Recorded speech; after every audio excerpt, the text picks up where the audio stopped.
You damn right. Hope everybody's having a good Tuesday. If you're a Longhorn basketball fan, it is a big Tuesday. It's kind of the Tuesday you hoped was going to happen. It is official now that Rodney Terry is the head basketball coach, the men's basketball coach at the University of Texas. It's Chad and Zay on this Tuesday. I'm Chad Hastings, joined as always by Isaiah Collier. I know you're happy today, Zay. What's up? Oh, I'm so hyped. Today's a beautiful day. This is family for you on multiple levels. Oh, yeah. Yeah. A lot of fam love going on today. We're going to get into the family angles of this one on Zay's side and get you a unique interview coming up in about an hour with someone who was around Rodney Terry for the very beginning of his coaching career, and that is CC Collier, the legendary coach at Bowie. We'll get to that. But, as of course, you've been listening to the press conference right here on the Horn. They threw it all over the network today as well. Craig Way is still over there at the press conference, and I am told that the new men's basketball coach at the University of Texas is also ready to do a little one-on-one with Craig Way, which I think he's done before, but it'll feel a little more official. Gentlemen, how are you? We're good, and since Rodney Terry is all about family, the first order of business is for him as the head coach of the University of Texas on this program is to say hi to Zay, since he knew. How long have you known Isaiah Collier? I've known Isaiah Collier since he was a little toddler running around. So, Zay, you get the chance, Zay, to say hi to head coach Rodney Terry right now. Coach, love you. So proud of you. And so happy for you that you're representing the University of Texas. Hell of a season this year. And I know Pops, who we're going to have on the show in an hour, he's very proud too. Well, I appreciate it. I mean, again, our guys just they did a phenomenal job this year representing the University of Texas, both on and off the court, and they've been nothing but a great example in terms of how you deal with adversity and you hit it head on and you stay the course. Fellas, we'll get you back to your program here in just a moment. I just wanted to take a few minutes because RT and I have done a few of these things this season as well. You have made it a point from day one, and my wife Linda's favorite phrase of yours is "live where your feet are." So you've had that as the message to the team all season long. Now you're living where your feet are as the head coach. Does the feeling feel a little bit different? Well, I mean, Craig, I've really tried to approach. And I never forget when everything happened. I got a chance to talk to Coach Barnes, and it was right after the night we played Rice. It was the next day, and he said to me, "RT, you need to get ready to be in that chair, for the rest of the season." And he said, as you're sitting in that chair, you need to see yourself being the head coach at the University of Texas for the next 20 years. And I never forgot that in terms of your approach and every day in terms of how you go about your business. Toward that end, somebody had asked you about, Brock asked you about first order of business. He talked about players. I'm sure you had that in your mind as well. But is the first exciting order of business to sit down with those guys, not only because the season ended the other night, but now you as the head coach can actively discuss with them what the plan is going forward? Sure, no, absolutely. I think we got back that night. I think we got back about 11:30 after the ball game the other night, and got a chance to meet with the team very briefly there and share some things and put some things in perspective after our season and our plane ride back. And but I think to do it in a different setting would mean a whole lot more. I didn't want to keep the guys too long, but I rattled off some things that those guys had achieved, this year, and how proud I was of the way they carried themselves both on and off the court, and they had a lot to be thankful for and a lot to be proud of. I mean, third most wins in school history, Elite Eight. You're right there on the brink of a Final Four. You won a Big 12 championship. So just so many things that transpired during the season that they have a lot to be thankful for. You brought up roster management, and certainly with guys who have eligibility to return, that's the thing. Are those separate individual conversations with those guys to see where they stand with their own situation and having the opportunity to return next season? They are, and again, Craig, this is something that I mean, I was doing when I was back in Fresno. I mean, yeah, at the end of your season, you always have to keep recruiting your players, because if you're not recruiting your players, somebody else is trying to, in the landscape of things that we have in college athletics right now. So you have to spend time working with your guys and sitting down, especially at the end of the season, and really just kind of assess what type of year they had, what we still need to work on in terms of getting better, and continue to hopefully have them bought into seeing themselves being successful at the University of Texas.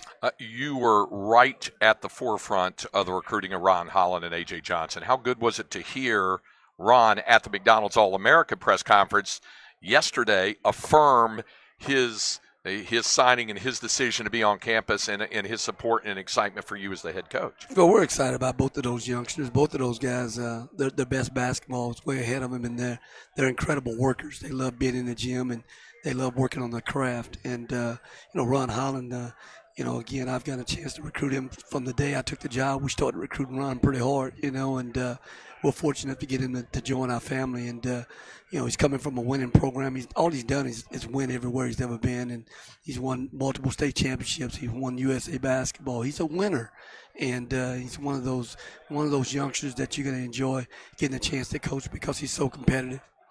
The other thing that comes to mind is, and I know you were asked a little bit about it, about the staff thing. Are those also conversations you have individually with Bob Donewald and Steve McClain, all those guys who I know mean an awful lot to you, and we've talked about all the synergism that you guys had as a coaching unit. Is there a timetable in your mind over that sort of thing getting fixed so that you've got your guys? You mentioned you wanted to have your full coaching staff back next year. Sure. I mean, again, you always try to take a deep breath, probably immediately following the season. But we're going to start having those conversations. We're already having conversations already because we're living in the portal right now already. So we're working already as you speak. I mean, last night, yesterday was a great birthday, but I'm on the phone last night with top priority guys. We're trying to get out of the portal right now to try to retool our team. So there are conversations. I mean, you're already working with regard to examination of the portal right now. Sure, no, absolutely. I mean that board's already started once the portal opened. We already had to have our analytics together in that regards. We obviously have to do our due diligence to make sure it's the right fit for us. Or individuals the right fit for us, but no, that's already been in the works, and now it's about trying to target guys we feel like could be the best fits for our program. Will anybody see a different RT as the full-time regular head coach from the RT who is the interim head coach? No, I think it's again, I think I've had a chance to you just try to be the best version of yourself, and try to be who you are, I like to think I'm one of those guys that don't get too high and I don't get too low. I try to keep an even keel, and I try to instill that in our guys to try to be everyday guys, no matter what's happening. You don't know if you're having a good day or bad day, but what really is a bad day? If you wake up and you're alive and you have great health, it's a great day, So just having an even keel about yourself. Okay, you're having a great day so far, so I'm going to let you continue. Go have a good day. Thanks, RT. I appreciate it. All right, Rodney Terry there with us. And, fellas, we'll send it back to you, and he sends along his best wishes to CC as well, as we'll sign it out from here on campus. Craig, we appreciate the hard work as always. You guys get back safe, and all our best to Coach Terry and the crew over there. Thank you so much. That is Craig Way, voice of the Longhorns. Like he said, he's done plenty of interviews with Rodney Terry throughout the year, but as of today, it is official. He is the new men's basketball coach at the University of Texas. So they made that official yesterday. 5-year deal. It happened officially after we left the air yesterday, Zay. So it was, in fact, you were the one that told me. You texted me, hey, it's official, it's done now. So he's got that type of security. And I loved, of all the things he talked about, it was the interesting lesson learned in the other head coaching position, to enjoy the process. And he said some of those other teams didn't really get the real version of himself, but he feels like this Texas team got to see the real version of Coach Terry. I thought that was cool. Yeah, absolutely. I mean, 15 mil, 5 years, not too bad from a country brother from Missouri City, I'll tell you that. And, yeah, just when you hear CDC, which CDC's been getting just obliterated by the media, national media. We basically heard what we didn't, not basically, we heard what guys like Dick Vitale said. Say, y'all are classless down there. You have no idea what you're talking about. And to hear CDC come out and say he wanted to make it official right after the Rice game. Right after the Rice game, where he was nervous as hell, scared as hell, because everything that happened, we saw how happy CDC was during the Chris Beard, interview or when he first got in. We saw that. So you know how much he was hurting when all this stuff happened. And he said he knew right after the Rice game. So that meant a lot to hear. I really appreciated that from him because, again, people been killing him. Yeah. People really been killing Chris Del Conte. That's interesting. I did not hear CDC's comments. By the time I got into it, Coach Terry was just about to get started. So that's interesting that he would bring that up, that he would talk about kind of his feelings there. Yeah, and I wonder, does the national media that were ripping on him and ripping on Texas, like, does Dick Vitale have a tweet ready that says Texas is now classy? Or did they tweeted something? Did they lose all their class? He tweeted something like they made the right decision. I mean, they made the right decision. Hey, oh my God, I love it. Rodney Terry, I've always said they should have made him the coach, Zay. Why didn't they do it? By the way, I've got a book and a thing, and we're raising money. So yeah, it was a little strange. Obviously, everybody got excited, got their own timeline going, but he's always felt like Rodney Terry to me has always just felt like a really measured guy. And like he does, talks about the whole be where your feet are and do the things that you need to do right then. And for him to talk about he planned for this, he prepared for this, he prepared to be the coach. And great comment there that Craig got out of him about Rick Barnes. He's talked about Barnes in those conversations. I don't know if I've heard him say that, though, that Barnes said to him, you got to set your mind like you're going to be in that chair for 20 years. Yeah. And I don't know if I've heard him say it exactly that way. So really cool stuff coming through Coach Barnes there. Rodney Terry is the men's basketball coach. We already have text rolling in on the Specs text line, 337-3776. This says, I'm crying with joy for RT Hot Rod Terry, the new head coach of the University of Texas Longhorns. Hallelujah, coming from one of the texters. And he just got the job yesterday, and he was just telling Craig, we already talking to guys in the transfer portal. Yeah. It don't stop. Another thing that's another thing that should really excite you and all Longhorn fans listening right now as we watch this tournament. That's all I've been thinking about through the tournament. It's like, oh, look, there's a transfer. Hey, look, there's a transfer. That team's got 2 of them. Texas played, was it Xavier that had 3 in the starting lineup? Yeah. And it just keeps coming. What we're about to see in the Final Four couldn't have happened without the transfer portal. The 2 most important things moving forward in college basketball are probably going to be transfer portal and NIL. Case in point, Miami. Yeah.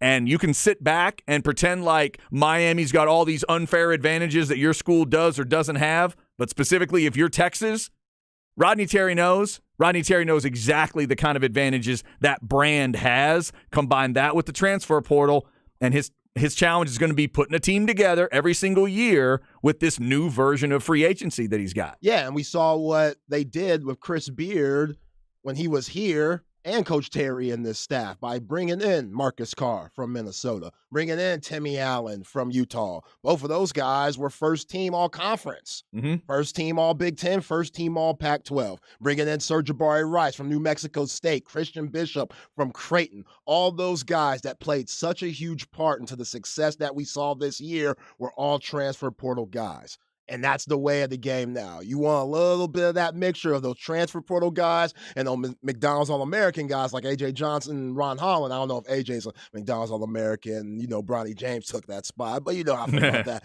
Ron Holland, who spoke very highly of Coach Terry in this presser. We heard Craig ask Coach Terry about that. But, yeah, that's huge. And those guys understanding the brand and, again, just how powerful it is. Like, Nigel Pack got paid $200,000 to hit 7 threes against U of H.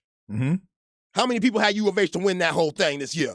A lot of people. A few people. did. I know Mattress Mac did. Yeah, I know with his gambling ass. Yes, he did. So, yeah, you talk about NIL. Man, that's hefty. Hey, if you got it and you want to spend it, who are we to say what to do with your money? And there is no sport, no big sport we'll deal with that will be more affected by those 2 things than college basketball. I mean, just think about it. Baseball's a wacky game, and you can do some things there. I get it. There's so many guys on a football team that you're trying to. You can make headway there, but it's not a guarantee of success. Not that there is one, but it's not as much of a guarantee of success than this. 5 guys on the floor at one time, 12 guys, 12, 15 on your roster at any given moment. If you can get 1, 2, 3 key transfers, we're watching it in the tournament right now. Everybody it changes is. everything. Yo, Miami's changing the game because now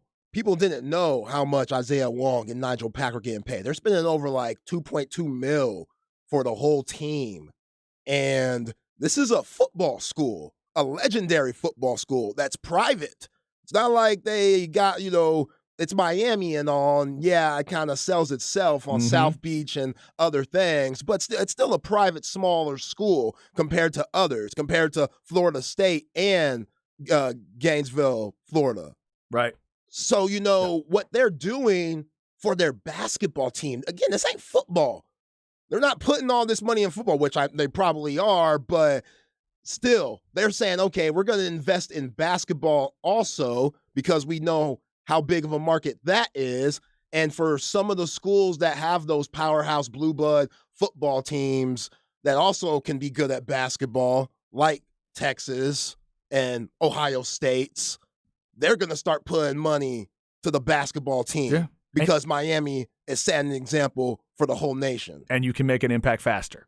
Not faster. A ton faster. Also, you can make an impact faster, and also, if you try to make the impact and it doesn't work, guess what? It's a whole new team the next year anyway. Yeah. With the one-and-done mindset and the transfer portal. You could have some guys transfer in. If it doesn't work out, they're going to transfer back out. They may be gone again. So you got all those things to deal with. But congratulations to Rodney Terry for the presser today. You heard it here on the Horn. We'll get that posted for you as soon as possible at hornfm.com. Thanks to Craig Way. Thanks to our man Patrick Davis over at the university for getting it done. Thanks to the staff over there at UT for helping set things up and so that we could run the press conference today. We'll hit this break. We'll maybe be catching up on some sponsors and stuff as well today. But we got a lot to get to. We'll be talking about all of this. Special guest, again, CC Collier. I'm just going to say it, Zay, not to maybe overblow this a little bit, but I'm just going to say without CC Collier, Rodney Terry's never a coach. How about that?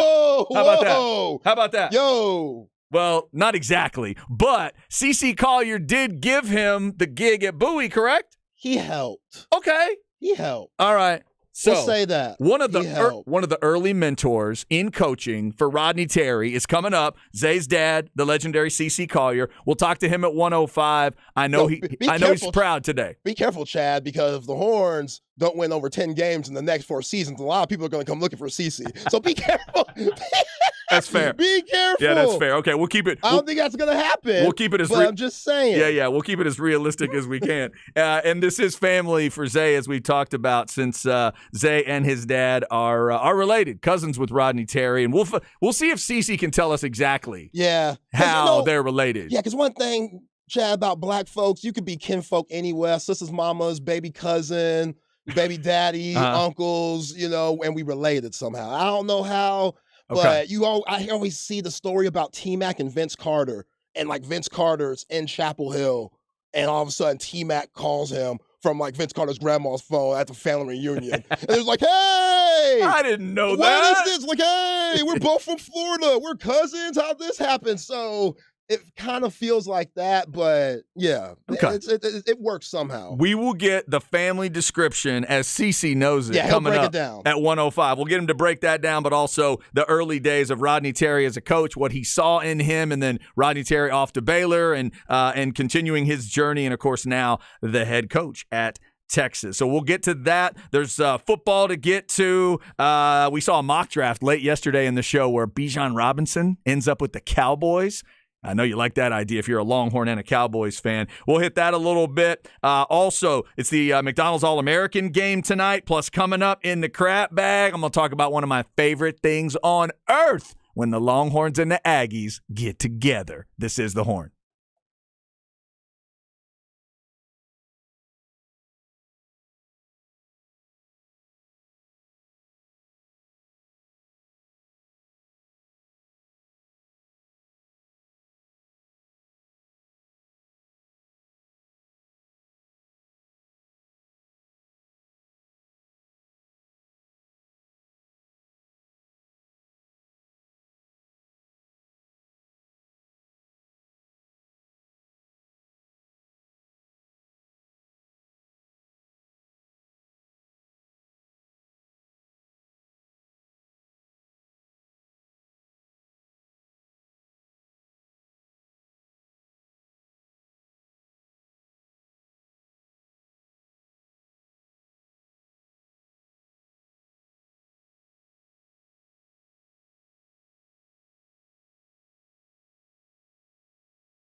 Chad and Zay.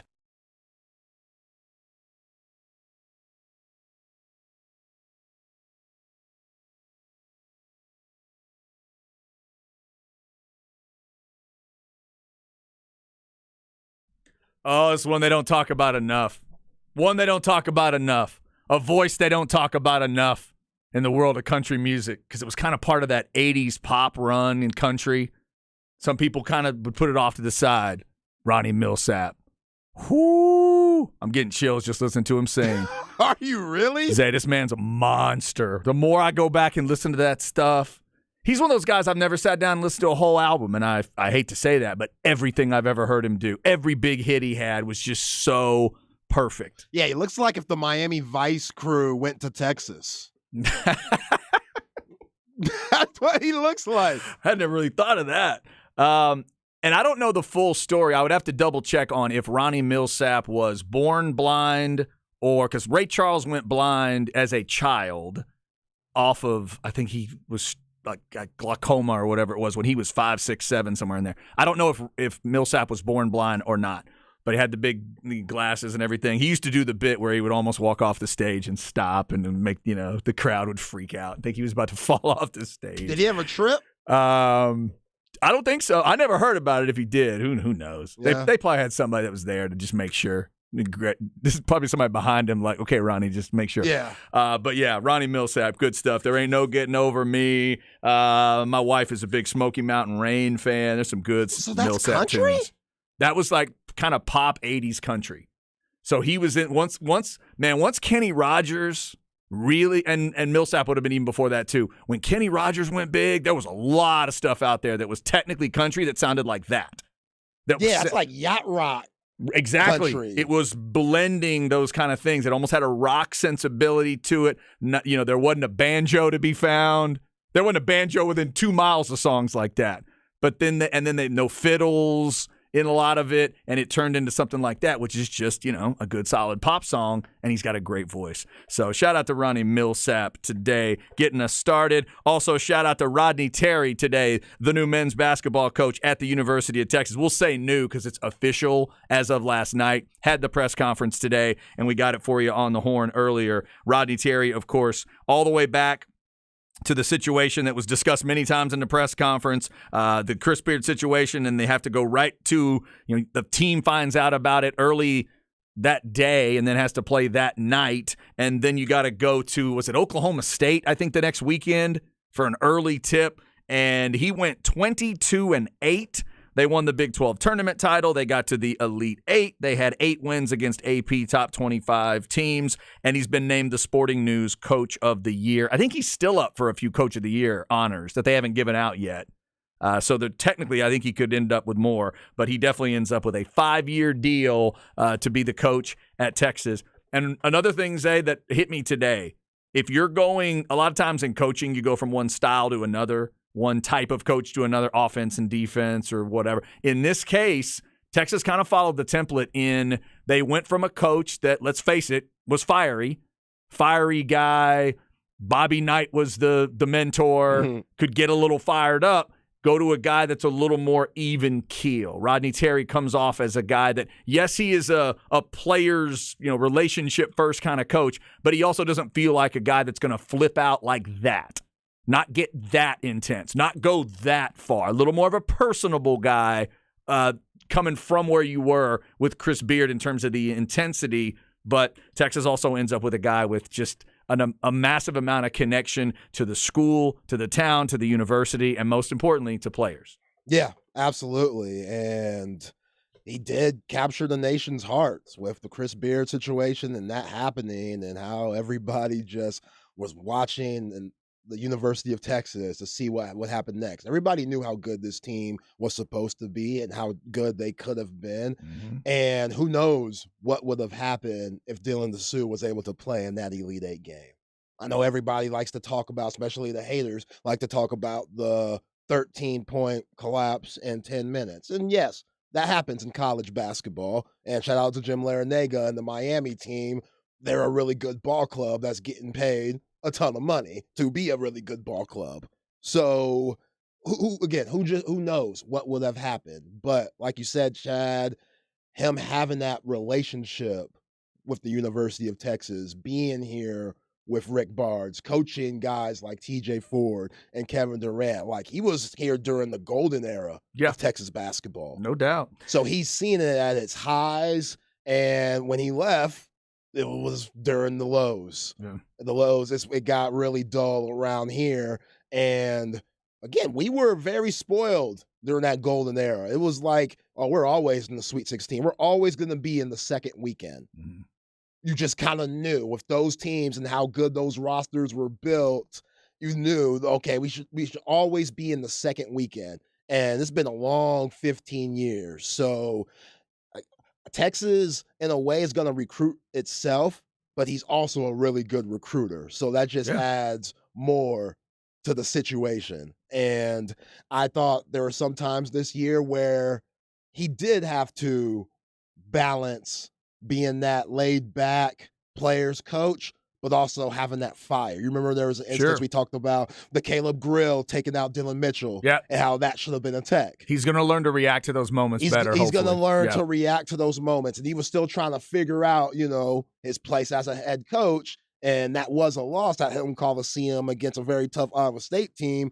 But just those moments, like you said, he's going to have to learn, and he will learn. And I think that his experience from Fresno, he said it himself, he didn't enjoy the moment when he was at Fresno State and UTEP because he was just trying to build those programs to be relevant.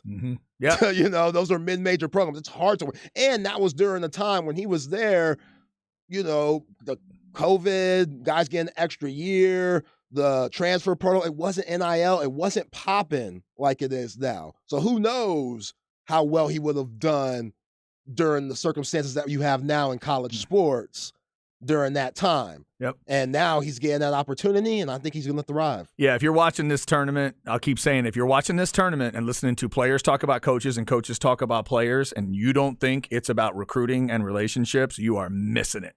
That's what this is about. Is it about money and NIL? Yeah, it's a little bit about that too. But it's also about the connection that you can build, and you got to build it quick because you may have one chance, one shot at it for individual teams. Rodney Terry definitely getting that opportunity today, and that's obviously the biggest story for us. We got a lot of other things going on. Of course, Texas and Texas A&M in baseball. I'll talk more about that coming up in the crap bag. I'm so excited about that one tonight. I looked up some updated numbers for you, Longhorn and Aggie fans. We will get to that. Since you mentioned TJ Ford, let's give TJ a little love. If you want a preview of this afternoon, TJ was on with the morning guys at the very end of the show, about 9:45, 9:50. So at the end of that third hour, TJ joined Bucky and Aaron for just a little bit. He's also going to join the afternoon guys today at 4:30. So he'll be talking with Rod and Harge at 4:30. So if you want to hear from the guy that a lot of people think is the greatest Texas basketball player ever, he's certainly one of your favorite Texas basketball players, I would assume, if you're a Longhorn fan. TJ Ford, 4:30 this afternoon, and check out hornfm.com for him this morning.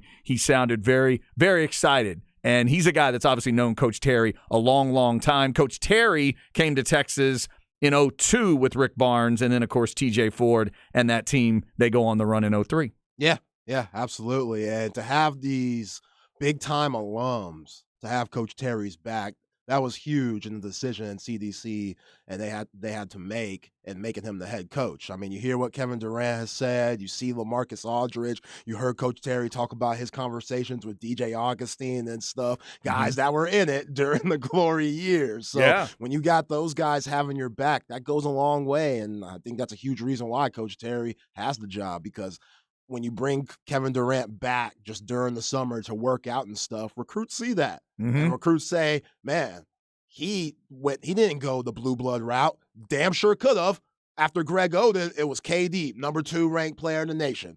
Everybody wanted him. Yep. Everybody. And thank goodness they had the NBA 18-year-old rule, or you got to be 19, or we might not see KD. He might be in the league. So just the relationships, and they see themselves. When Ron Holland coming here, he sees KD, he sees guys like LaMarcus Aldridge, and that goes a long way for these young guys who have NBA aspirations. No doubt. If you have a thought on the text line, 337-3776, the Specs text line. There's a lot of different comments coming in. Somebody texted, TJ made Texas basketball relevant and cool. No doubt about that. A very important figure in Texas basketball. And again, he was already on the station once today. You'll hear from him around 4:30 this afternoon. Chad and Zay with you on this Tuesday. A lot of basketball talk, obviously, with Coach Terry. We also mentioned yesterday late in the show, we saw a mock draft that had Bijan to the Cowboys, and the Cowboys trading up to 19 to get Bijan Robinson. Could that be the plan coming up late in April? We're a click away. We're a click away, Steven. I think a lot of people be happy about that. And Zay, you've already said if that happens, you will become a Cowboys fan. You're going to be out there buying blue and silver stars real quick if that happens. The Cowboys have made some serious moves this offseason that, if you're a Cowboys fan, should really excite you. I know Ezekiel Elliott meant a lot to you guys, but again, his wash ass is moving on. How dare you? There's no need to say it that way. Okay, I'm sorry. Well, but his greatness is moving on. Yeah. But he became a little washed. But it was kind of bad at the end. If they pick up number 5, give him number 5 too. I see some of these Cowboys guys like Stephon Gilmore and Brandon Cooks. They're starting to get their numbers. Brandon Cooks will be rocking number 3. Okay, I like that. I do like that. Okay. I like these single-digit numbers. That's cool. But yeah, if Bijan gets on the team, whoever has 5, get that up because he deserves it. Even though he's a rookie, he deserves it, and he'll completely change this team. That 17 interception Dak Prescott that you saw, you ain't going to see that Dak Prescott if he has number 5 right behind him to hand the ball off to. Yeah, a lot of pressure will come off of him. Real quick, Zay, from this NFL.com mock draft that Eric Edholm put together. Here's his argument at the end. He said Ezekiel Elliott averaged 3.9 yards on 248 touches last season. Now imagine what the dynamic Robinson could do with a similar workload. Exactly. That's it. That's the argument right there. Tony Pollard, Bijan Robinson. Would the Cowboys dare do what this mock draft is saying and go up to 19? It would be a trade with the Bucs to do it at 19 to go get Bijan Robinson. Because the thought, Zay, is that by the time 26 happens, Cowboys may not have that option anymore. Bijan may be gone by then. Yeah, and Jerry Jones, let's not bring this Arkansas pettiness into play. Let's understand how much money Bijan Robinson can bring to your ball club with going to the university right up the road, right up I-35. Zay, people think that I hate drafting Longhorns. Let me be very clear. I have 2 words for you. Jeff Swaim. There it is. There it is. All y'all need to back off. I drafted Jeff Swaim on purpose. There it is. But there was a run when Texas fans thought, wait, what is going on? Tony Brackens, and there was all those names through the years where you're like, wait, why didn't he? What's going on? Nope. He traded for some. He acquired some. Yeah, Roy Williams. But didn't draft. Even I think Leonard Davis was an acquisition and not a draft, right? They didn't draft Leonard. Leonard ended up there, but he didn't start there. So Steven, get your pop some Johnny Walker Blue. Ooh. Maybe slap him a little bit if he's talking crazy, and understand. Let him know we're a click away. Plus, guess what? Just like the last guy he fell in love with, he's got a name that's fun to say. I love saying Zeke Bijan. I can say it as I'm passing out, Zay. Bijan. Boom! And just hit the couch. Come on. When you said boom, I was thinking he was spreading his Bijan on his bread and then boom, putting it on his turkey sub. That too. Yeah, that too. All right, we'll keep our eyes on those mock drafts. The 27th of April, of course, is draft day in the NFL. All right, coming up, it is a special day for us on a couple of levels. At 1:05, we will talk to the legendary C.C. Collier, the legendary Bowie coach, Zay's dad, and the man that hired Rodney Terry to be the freshman coach at Bowie. Am I right on that? Yep. Back in the day? A young grad of St. Ed's? Yeah, I think he went to Porter Middle School first. Okay. And then he went to Bowie. So he got him from Porter to Bowie. Yeah. All right, we'll get Coach Collier to tell us about that story and how they're related, because this is family today for the Colliers and the Terrys. We'll figure out how all that relations happen, and we will get his thoughts on Rodney Terry as a coach and as the new men's basketball coach at Texas. Up next, though, in the crap bag, a house divided, renewed tonight over in College Station. I'll give you some numbers, and we will talk about the matchup overall and the fact that this thing is happening in this one sport right now. This is The Horn.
Chad and Zay.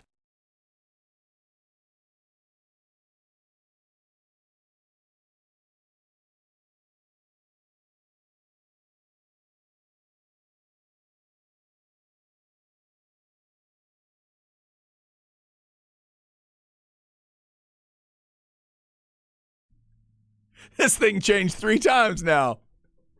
Oh, wow. Okay. Man. The only guess I have is like Asia? Asia? No? That's a group? That is a group. No, I don't have it. Who is it? Yes. Yes. Oh, I was so close. It's right in that same range. Dadgummit. Yes. Rhythm of Love. You know what? I should have heard that voice because now I can hear him singing Owner of a Broken Heart. I'm so sorry to all you Yes fans. That was probably an insult. Yeah, not that Asia's a bad band. I'm hoping y'all dig Asia too. Yes, and Ronnie Millsap on the show so far. By the way, Zay, somebody threw in a comment or two. So I saw Ronnie Millsap in Luling 8 years ago. He cracked the old "they let me drive the bus at night" joke. That's kind of funny. This one says Ronnie Millsap is freaking fantastic. And then someone loved your description of Ronnie Millsap. It's kind of, it had a yacht rock vibe, like yacht rock country. Yo, he was a fly dude. Like, he didn't look like a country singer. No, in he the did album not. cover I'm looking at, or was looking at. Yeah, he definitely did not. Lots of this says, call me what you will, Bijan will not make that big a difference. He's good, but Dallas is toxic. Well, how dare you? There's no reason. And then same texter, what if Jerry trades up for a kicker? LMAO. Come on now. There's no reason. There's no reason to say such things. Draft on the horizon. A lot of things going on around here. Again, TJ Ford coming up at 4:30 on the afternoon show. He was also on at the very end of B&E today. If you want to check it out at hornfm.com. 6 o'clock tonight, it's Texas and Texas A&M, 5:45 pregame. Why don't we get into a little bit more of that here in the crap bag? Come on now. Chad's Crap Bag. Crap bag. If you need an easy way to remember it, just think of a bag of crap. Oh, yes. Brought to you by AV Consultations, 255-8678, or go to avconsultations.com. I am wearing the Lone Star Showdown t-shirt once again today. Now, if you're a Longhorn fan, this could be good news for you. Last time I wore it was when Texas A&M played Penn State in basketball, because I was hoping for the Lone Star Showdown matchup. Yeah, it did not happen. It did not happen. But it will happen tonight, and I always like to give special attention to baseball, because when the Aggies went to the SEC, a whole lot of people wearing burnt orange and maroon just got scared, mad, unrealistic, and just ran from each other as fast as they could. But one sport kind of kept it together. Shout out and rest in peace to the great Augie Garrido. Shout out to the great Rob Childress. They basically decided, hey, we're still going to play this thing. They tried to play a series. They wouldn't allow that, but they did get games together. So in the time since A&M's been gone from the conference with Texas, they have figured out 11 games. Now, not all of those were scheduled. Some of them were tournament games. We understand that. But it has been 11 games. By the way, Texas 4-7 in those games. And Texas fans, you know this, you lost 4 in a row to the Aggies. That's a run that needs to stop if you're a Longhorn fan. Now, overall, check this number, Zay, 244 and 130. Advantage Texas in baseball. Oh, okay. We'll throw the ties out of that one. So that's the baseball number. I looked at some of the other numbers because I just love this rivalry so much. Unfortunately, there have only been 2 men's basketball games since the Aggies left for the SEC. It's 1-1 there. Overall, men's basketball, 138-86 for the Longhorns. They've won a few more than the Aggies have. In women's basketball, all-time, 63-24. And Jody Conrad beat the Aggies a few times. I mean, she did. She was a pretty good coach. She's pretty good. Yeah. You know, knew how to coach it up. Great fro. Since the Aggies left for the SEC, Texas is 3-1 against A&M in women's basketball. How about this one, Zay? Softball. It's 2-2 since the Aggies left for the SEC. All time, 22-22. Wow. How about that? You want the The real Duke, North Carolina sport with these two? Apparently it's softball. By the way, the Aggies have it's either 2 or 3 natties in softball back in the 80s. Some good teams back then. Obviously, softball was fresh. Right. That was brand new softball, right when it was getting going at the NCAA level. Obviously, Texas has a really good program going right now with Coach White. We'll see if those two can ever get back together. And, of course, in football, Longhorns know these numbers. 76-37 in football. We'll throw out those ties. In my lifetime, 19-18 Aggies in football. I love it when they get together. I am glad they're going to be getting together moving forward. For all you Longhorns and Aggies out there that don't want them to play, don't worry. The monster took over. The SEC has decided they have to play. So you get this baseball game. We'll get one more next year, spring of 24, and then the switch happens. So in 25 in baseball is when we'll have our first SEC series between Texas and Texas A&M. I cannot wait, but it'll be fun tonight. 6 o'clock start over in College Station. Always special when these two get together. Yeah, absolutely. Two teams that are headed in 2 different directions, with A&M starting off fast and then really struggling as of late, and Texas getting on a hot streak, just sweeping Texas Tech, doing what they did against all the teams they should have handling them, and now coming into this game with some momentum. And you've lost 4 straight. It's time to get back on the winning streak. Winning train in this series. Yeah, it's kind of hard to believe. Last time, I think this is right, the last time Texas beat Texas A&M in baseball, it may have been that Clemens game. The game where Clemens comes around third and gives the big hook'em horns. It was at least that series, if not that game. Feels like a bit of a time. Longhorns obviously would like to change that. And Zay, I think tonight it's critical if one of these teams can get an early lead. Because if Texas can do it, you're trying to get 15 in a row. You got to show you can do it away from home now. 14 in a row, all at home. They've been taking some really patient at-bats. They've been doing a really good job of being patient. Can you be patient? This is going from your home to road, capital letters, all of them. This is the place that hates you more than any other place. I'll even argue they hate you more than what if you go to OU right now. The way this rivalry can be, the way these fans can be. If you can get an early lead, sometimes A&M fans will tighten up a little bit. They'll get a little weird. And Zay, you've pointed it out. When Coach Schlossnagle said what he said earlier in the year. What kind of place is this?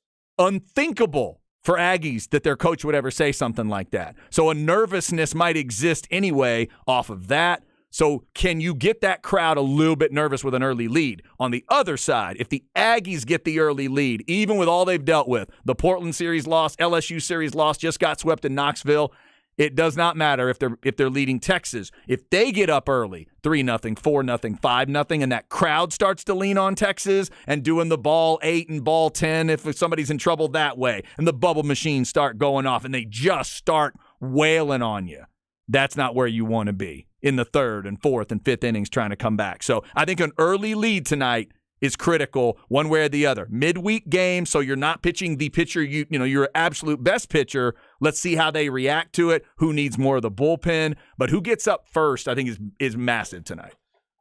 My ideal game tonight, the Horns win by double digits. And when David Pierce is getting interviewed, he says, hook 'em, he takes a huge bite of an ice cream sandwich. Just the biggest bite you could possibly, like, angry too, like, kind of like how DMX would take a bite out of an ice cream sandwich and just look at the camera and be like, yeah, we back, baby. I do love Bluebell. I do love it. We back. Just to let everybody know who runs College Station when we come into town. Yeah. This says, sadly, Aggie has us in women's soccer.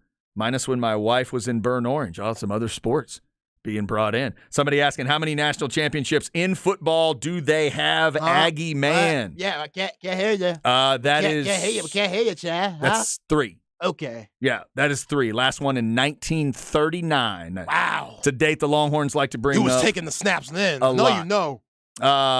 Not Bucky Richardson. Not Bucky Richardson. I cannot recall the name of the quarterback of the 39 team off the top of my head. Not Kevin Murray. Not Johnny Manziel. Yes, the Aggies claimed 3 national titles. 1939 is the one everybody would allow them to have, and the 2 before that are ones that were retroactive championships. But I'll let them both have them because they fit my qualification. I thought they should have claimed them for years. So there's 3 total for A&M and 5 total for – is it 5 total for Texas, right? Yeah, it's in hard. Football? Yeah. It's kind of hard to worry about stopping the run when I could get drafted any moment after this game to the war. So, okay, 39, whatever. Yeah, that's a lot of pressure. A lot of going on. A lot of extra pressure. A lot going on. My bad. 4 for Texas. 63, 69, 70, and 05. Those are the sounds right. 4. Yeah. There's 4. On a technical level, we talk about the 70, but then you get, again, claim what you claim. Claim what you claim. You can't get mad at anybody else for claiming, though. Let's remember that one. Longhorn fans, if you want to get mad at the Aggies for claiming the 2, we got to take your 1. If you're good to do that, then you got 3 and the Aggies have 1. Everybody good with that? Hell no. No, you're good. You're going to go 4 and 4 and 3. I like that. That's all All right, right, yeah, 4 keep and 3. that. There you go. The problem was my Aggies' timing on claiming it. They waited too long to claim it. It was goofy, which Aggies can be from time to time. We'll see how goofy it gets in College Station tonight. 6 o'clock start, 5:45 pregame. Texas and Texas A&M. The house divided, getting back together. Always love it. And thank you to those baseball coaches for at least keeping that one together. It'll all be back soon. All right, coming up, the legendary CC Collier. He was the legend at Bowie, and he brought in a young coach way back in the day that became the men's coach officially at Texas today. We'll talk to CC Collier about Rodney Terry next on The Horn.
All right, let's go hour number 2 on a Tuesday, big Tuesday over at the 40 Acres. Chad and Zay with you. I'm Chad Hastings. He is Isaiah Collier. Big day for Rodney Terry and all Texas men's basketball fans. It became official last evening. He and CDC got together, made it official, 5-year deal, and then you got to really make it official in this modern era with a press conference. And Rodney Terry had the presser earlier. If you missed it, hornfm.com. It's going out on all the social media platforms as well today. We actually started our show with a one-on-one with Craig and Rodney Terry that we'll get out there for you at some point. So we're definitely talking a lot of basketball today. And to talk a little bit more about Rodney Terry and the history of Rodney Terry, Zay, you had a connection that nobody else has to talk about Rodney Terry at a little deeper level today. Yeah, that's right, Chad. Coming to the Vaqueros Cafe and Cantina hotline. ATX legend, high school coaching legend, not only in the city of Austin, but in all of Texas. One of the first men to hire Rodney Terry on his staff at James Bowie High School in the early 90s. My father, Sylvester Collier. Cece, what up? Hey, guys. What's up, Coach? How are y'all today? I'm good, Chad. How are you guys doing today? Man, we're doing very, very well. Obviously a big day for Rodney Terry. Ever since I met Zay and we start talking basketball, obviously we're talking about you and all your stories, and then the Rodney Terry stories start to come around. First off, let's see if we can get the relationship here, because we've said this is more than just a sports thing. This is a family thing. Can you explain to the people how you are related to Rodney Terry? Well, when we first hired Rodney back in the early 90s, 92, 93, I didn't know that we was cousins. And it's distant cousin, but after we got to talking a little bit, Rodney was from Alvin, which is down by West Columbia, and we got to talking and everything. And his dad actually is related to my father, and so we are really distant cousins. So I didn't know that until after I had hired Rodney onto our staff back in the early 90s. There you go. Okay. Now, Coach Terry mentioned growing up back in that Missouri City area. I know you're from Richmond and Rosenberg, but he talked about the grasshoppers being able to jump and stuff. And y'all from the country. Talk about them grasshoppers and them bugs out there. Because I remember going back to Big Mama's house back in the day. I was never outside because I saw one bug one time that was bigger than my whole head. And I said, never again am I playing out here. You know what? That's funny you say that, because the grasshoppers was as big as some of the birds that's flying around here in Central Texas. The biggest grasshoppers I've ever seen. But when I moved to Central Texas, I've never seen a grasshopper that big. And if you got hit, if your car hit one on the windshield, you're gonna have to go into the shop and get it fixed. Those were some big grasshoppers. My grandparents would use those as bait. That's how you went fishing. You use those big jumbo grasshoppers, right? That's good bait. Absolutely. Yeah. Our country. My mom loved fishing, and she would also use those grasshoppers for bait. Yep, there you go. We're talking with CC Collier, legendary coach, of course, at Bowie High School. So, Coach, you brought Coach Terry on as the freshman coach at Bowie, right? And we're talking, again, early 90s, is that right? Early 90s, 92, 93. Absolutely. Got a chance to hire Coach Terry, and man, what a blessing that was to my basketball program. I had just got to Bowie High School in 91. Coach Tommy Cox hired me on, the legendary Coach Cox. But anyway, hired me at Bowie, and my first year at Bowie, I got there during the summer, and I didn't have a chance to hire a freshman coach. So that first year, 91 to 92, I actually coached the freshman team and the varsity team. And the next year, 92, 93, is the year that I brought Coach Terry on to coach the freshmen. Okay. You know, Pops, just being your son and knowing you a long time, you don't hire just anybody. They have to really know their hoops, and y'all have to be on the same page. What did Coach Terry show at a young age to give you the confidence to hire him as the freshman coach for your staff?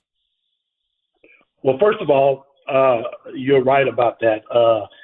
You know, Coach Terry, when we sat down and visit and talk, you know, I noticed right away that he had a brilliant basketball mind. He was gung-ho. He was a young man that had ambitions to move up. And that's who you want coaching your young kids. Absolutely who you want coaching your young kids. He was relatable. He could relate to the young kids. And, you know, it takes a special person to coach freshman basketball. Not anybody can coach freshman basketball. I can tell you that right now. I don't have the patience to coach freshman basketball. So it's one of the best hires I've ever had in bringing Coach Terry in on our staff. A lot of people don't know. We used to call him smooth. He was so smooth with visiting with the parents and talking to the kids, and the kids just gravitated to him. And he was very knowledgeable about basketball. The kids wanted to be around him all the time. You know, you go out and you see certain players play and you say, that player has that it factor. He just has that it factor. Well, the same thing is about coaches. Coach Terry had that it factor. You know, I knew someday he was going to be a great coach and did a great job of coaching that freshman team. By the way, that freshman team went on to be varsity players and went to the regional tournament in Baylor that year. We had a great team, won district, and went on and lost in the regional tournament that year. And Coach, a couple of years later. Okay. A couple of years later. Now, and you mentioned Baylor, and from Bowie, then Coach Terry got an opportunity at Baylor. Isn't that correct? Is that where when he left you guys, did he go to Baylor? No, when he left Bowie, he became a head coach, and I here again, that's a long time ago, Chad. Oh, I got you. I want to say he was at Summersville High School, and then he went to Angleton High School. And this is back in 94, 95, somewhere in there. He became a head coach at a young age. And like I said, he had that it factor, and it didn't surprise me. And back in 94, 95, I got a call from my friend down at Baylor University, Harry Miller, and he wanted me to come down and interview for the assistant job at Baylor. And he told me to bring my wife. So me and my wife got in the car, and we drove up to Waco and looked around. And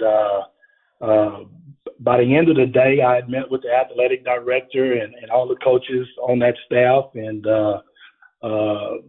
had a good visit with Coach Miller. And he offered me the Baylor job, offered me the Baylor assistant job. And he also took my wife and had a position set up for my wife at the university where she would have a job also. And he wanted me to think about it, and he told me I had about 24 hours because I needed to get on the road and start recruiting. So on the way back home, I was thinking, and, you know, I was the head coach at Texas State, Southwest Texas back during the day, and my kids were young.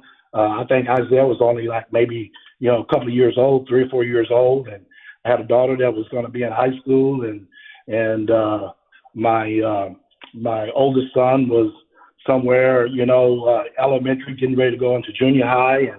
And I know eventually I wanted to have an opportunity to coach my kids. And so I called Coach Miller and said, hey, look, I'm going to turn down this job. It's just not right for me right now and my family, and I wanted to be around my kids a little bit more. So I turned down the Baylor job, but I told Coach Miller, I said, look, Coach, here's what I want you to do. Don't take my word on it, but bring this guy in. I got a guy that you need to interview for this position. And he said, what's his name? I said, his name is Rodney Terry. I said, just don't take my word. I said, if you don't like him, if you don't do well, you know, you won't hurt my feeling, but interview this young man. Call him in and interview him. And sure enough, he called Coach Terry in, and Coach Terry had a great interview, and that's how Coach Terry got started at Baylor. He ended up taking a job at Baylor University, and from there, When he left Baylor, he went to the University of North Carolina, Wilmington. He left there and he went to Fresno State. While he was out at Fresno State, me and my wife actually went to his conference tournament, which was in Las Vegas. So we had a lot of fun being in Vegas, plus going to watch Coach Terry compete in the conference tournament. And from there, he went to UTEP. Well, actually, he went back to Texas after he left University of North Carolina. He went back to Texas, and then with Rick Burns. And then with Rick Burns, he went from there. He went to Fresno State, and then from Fresno State, he went to UTEP, and then of course back to Texas with Coach Beard, and now he becomes the head coach of the University of Texas, and I couldn't be more prouder. Heck of a run. Yeah, Pop. A lot of Longhorn fans listening right now saying you're a genius for not taking a Baylor gig. So, yeah, they're probably nodding their heads and saluting you for that one, even though you put Coach Terry on, which is really cool. But let me ask you this. What was it like watching this season? Because obviously what happened in December happened with Coach Beard, and then Coach Terry became the interim head coach. And I know you didn't watch one game during the tournament just because of nerves. Like, you retired to get away from the stress, yet you can't watch TV when it comes to the game. Like, ain't that something? But how proud was it, and what was it like just watching him this whole season, and now, having today happen where it's official, he has the job? It's funny. I could watch the regular season games. I always caught them on TV, and it was fun watching Coach Terry on the sideline coaching his staff. He's got a great staff, and he does so well with the kids on the floor coaching, and you can just see the culture that has been built at the University of Texas with Coach Terry and his coaching staff. And I could watch the regular season games, but when it got to the conference tournament, and every game that they advanced in the NCAA tournament, I couldn't watch. I could not watch. I did not watch one single game. I just wanted them to do so well, and it just, one night I got in my car and I drove the whole time just around Austin. By the way, I stopped and bought a lotto ticket at a couple of stores. But anyway, I just tried to pass the time, and I didn't want anybody to call me. I didn't want anybody to tell me. And I had a good friend, was the same way. He owns the Shipley's Donut on Brody Lane, and he was the same way. He's a Texas grad, and he couldn't watch the game either. So me and him would talk during the whole entire game until the game was over. And he finally told me, he said, "Hey, Coach, the game's over. I got some texts from some friends, and we won." And so that's how I found out we won. So it was stressful, but, I would text Coach Terry after every game, and, I knew he wasn't going to text me back right away. But within several days, he would always text me back, and we would communicate that way. And just so proud in the job that he's done with the team this year. And, he's put in a tough situation. And to hold that together, says a lot about the character of Coach Terry and the character of that coaching staff. And, we're just excited that he's going to get the opportunity to be the head coach at the University of Texas. And, that may get me up to a game this year. I don't get out as much since I retired, and, but I got to go see RT. That's my guy. Now, Coach, will you be able to watch the game, or are they just going to see you walking around the mezzanine not being able to watch?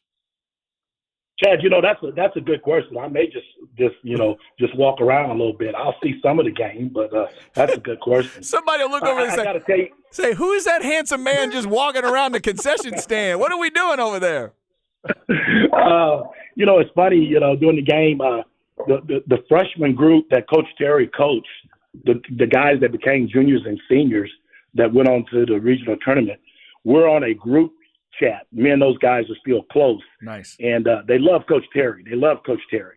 And that we were texting backwards and forth and everything. And we had already made up our mind that if they made it to Houston to the Final Four, we were going to all go as a group, including one of my basketball managers that was at Bowie at the time. And she went on she went on and became the basketball manager at the Texas A&M. So I think you would like that. She was a basketball manager for Tony Baroni. There we go. Come on now. And now she texted back and said, "Hey, look, I'm rooting for Coach Terry." She never did say she was rooting for the University of Texas. She said, "I'm rooting for Coach Terry." So I thought that was pretty good. But those players and my manager, they love Coach Terry. And Coach Terry just have that kind of effect on kids. And, he's genuine. Can he be tough? Yes, absolutely. When you cross that line, go 94 feet, it's all business. But the kids know that he truly cares about them. And that's the same way he was at Bowie.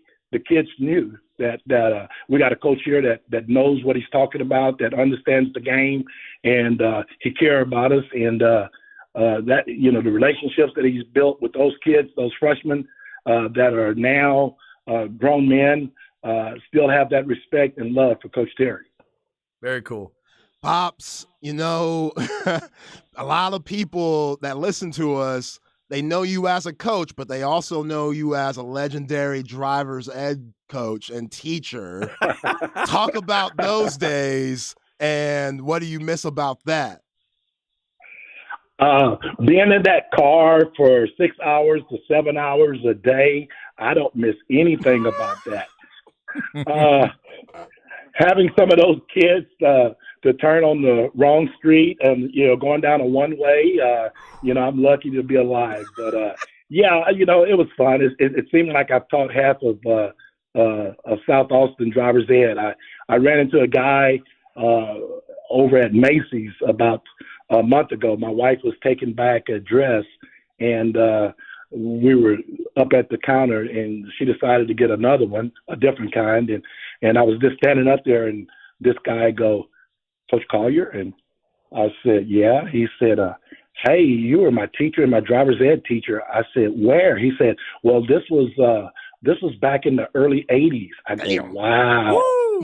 Wow. So anyway, it's funny. I get that all the time, but it was fun. I enjoyed it when I was young. The older I got, I started realizing how dangerous it was, and finally after about 27 years, got out of it. Well, Coach, I'm teaching my daughter to drive right now, and I know the feelings trying to teach my own to drive. I can't imagine teaching everybody else's to drive, so I feel for you. I feel for you. My goodness. That is crazy. The good thing, Chad, is I had a brake on my side, so that was a big difference. Yeah, I got to get that installed. I got to find out how to get that put in.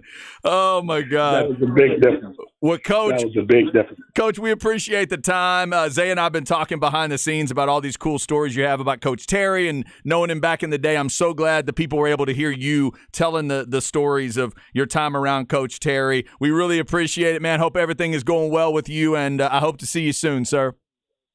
You bet.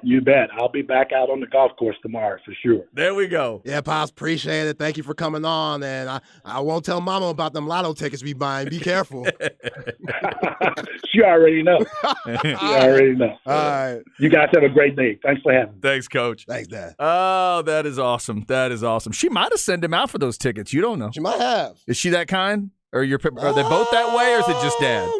Just Pops. Yeah. Yeah. She'll be like, all right, okay, just don't go crazy. Dude, I'm telling you, it'd be the best story in the world if he says, yeah, I got nervous. I was driving around because I couldn't deal with couldn't deal with watching Coach Terry's team, but I bought 3 lottery tickets and I won. That'd be a great story. That'd be incredible. If he goes out to win the lottery and does that. That's a really cool story, though, about not feeling like the Baylor situation, that assistant job was right for him, but suggesting Rodney Terry, and the rest is history. And by the way, your dad nailed it. He said his mind might not be right. He nailed it. After Bowie, it was Somerville, then Angleton, then the Baylor assistant job, UNC Wilmington, then to Texas with Coach Barnes, then Fresno State, UTEP, and obviously back here at Texas. So it was official last night. Rodney Terry, men's basketball coach. You can take that interim word and send it to Dick Vitale. A big old load of class with it. Would have loved to broke down some detail about this season, but Coach ain't watched nothing. Yeah, no, he couldn't see it. He ain't watched not 1 minute. He could tell you about that intersection over here that he was driving around. That's about all he could tell you. Which lotto ticket he played. Fellas, you know what I learned during these games this year? The yield sign is an important thing, and there's this one that's broken over there, and it is, that's what he could tell you about. Thanks to the legendary CC Collier for giving us a little time and talking about Rodney Terry. We will continue that discussion. Also, of course, baseball tonight, Texas and Texas A&M over in College Station. We'll also get you a flex segment coming up. Oh, there's a local top 5 you're going to want to keep an eye out for. Saw this today. We'll tell you who it is next on The Horn.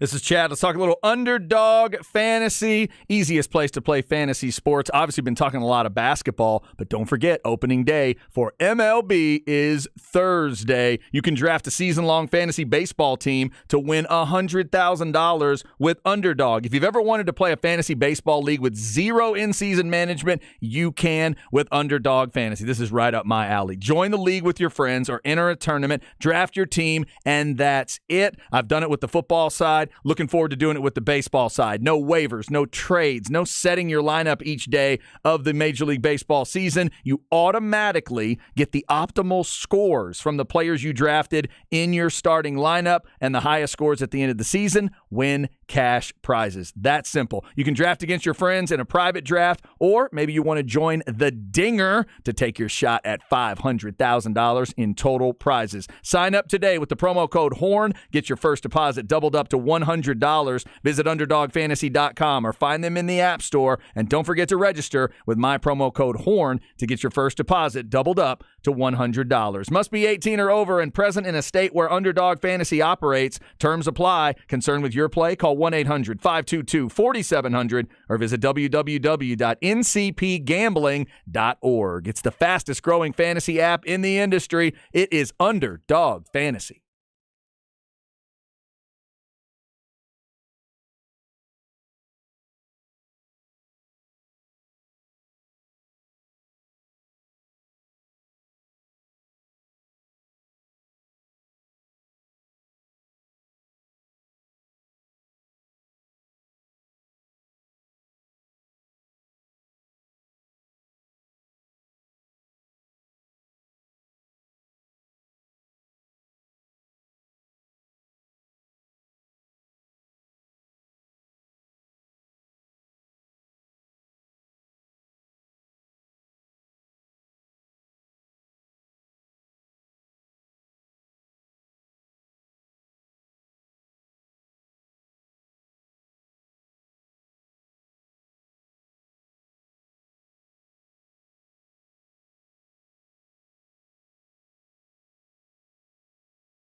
Chad and Zay.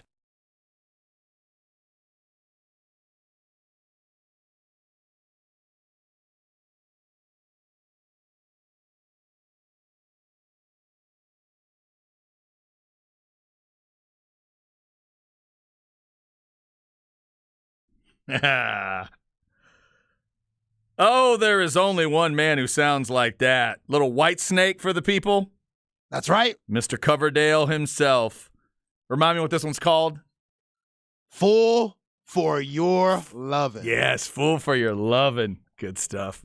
Good stuff. I think this would be the Steve Vai period on guitar. Whitesnake always had just incredible bands. Unfortunately, our man David Coverdale unable to get out there and perform anymore. The voice, I can't remember exactly what. There's some health issues going on with David. They couldn't get that farewell tour finished last year.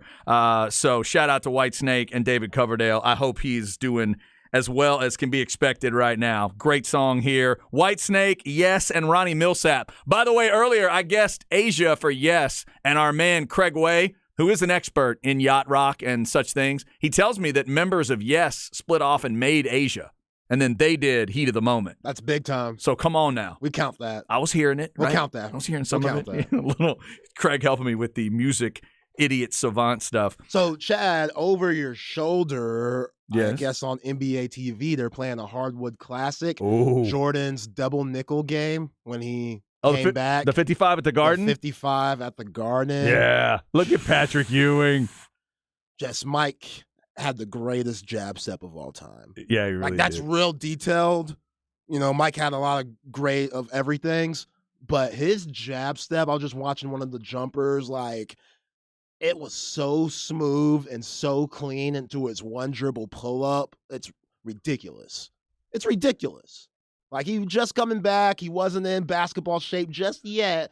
And he gives your boy Harper and John Starks double nickel. God, I forgot Derek Harper was on that Derek team. Harper. Is that Greg Anthony I'm seeing out there yeah, too? that's Greg Anthony. Yeah. Rocking 50. Good stuff. By the way, it will never look right, Jordan in 45, ever No, to me. No, Even in the Bulls version, it never looks right. it really doesn't. Like, if you ever want to know, like, what game, like, what era was this Jordan? Just look at the kicks.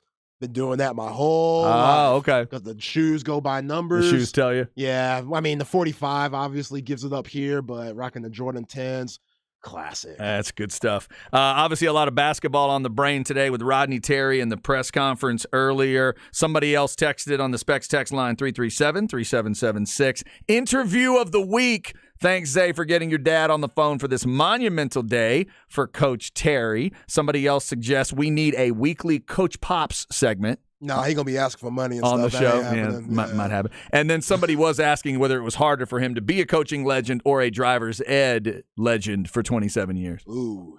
Probably the driver's ed. was Probably tougher. driver's ed. He Yeah. told us earlier that it was tough. Yeah, a little bit difficult. We do thank Coach Collier for his time. Coach Terry, it was official last night. And if you have not checked out the press conference, it is up for you at hornfm.com. A lot of stuff going on in that realm. Also earlier, we mentioned earlier today at the very end of B&E, TJ Ford was on for a couple minutes with the fellas. He's going to be on with Rod and Hards later as well. TJ Ford, 4:30 this afternoon, one of the greats of Texas basketball, to talk about Rodney Terry. All right, speaking of Texas, if you're a Longhorn football fan, we got that. We mentioned the name before, but things are progressing. You might be in the top 5. Let's talk some flex. Flex ATX for the best high school sports coverage. Listen to the Horn and go to FLXATX.com. Flex 30 is brought to you by Brain Vault. Brain Vault is a revolutionary and patented mouthguard that has been proven to help reduce the risk of concussion. Visit BrainVault.com and join the movement. Zay, I've been keeping you and other Longhorn fans updated on Blake Frazier, the big offensive lineman out of Vandegrift.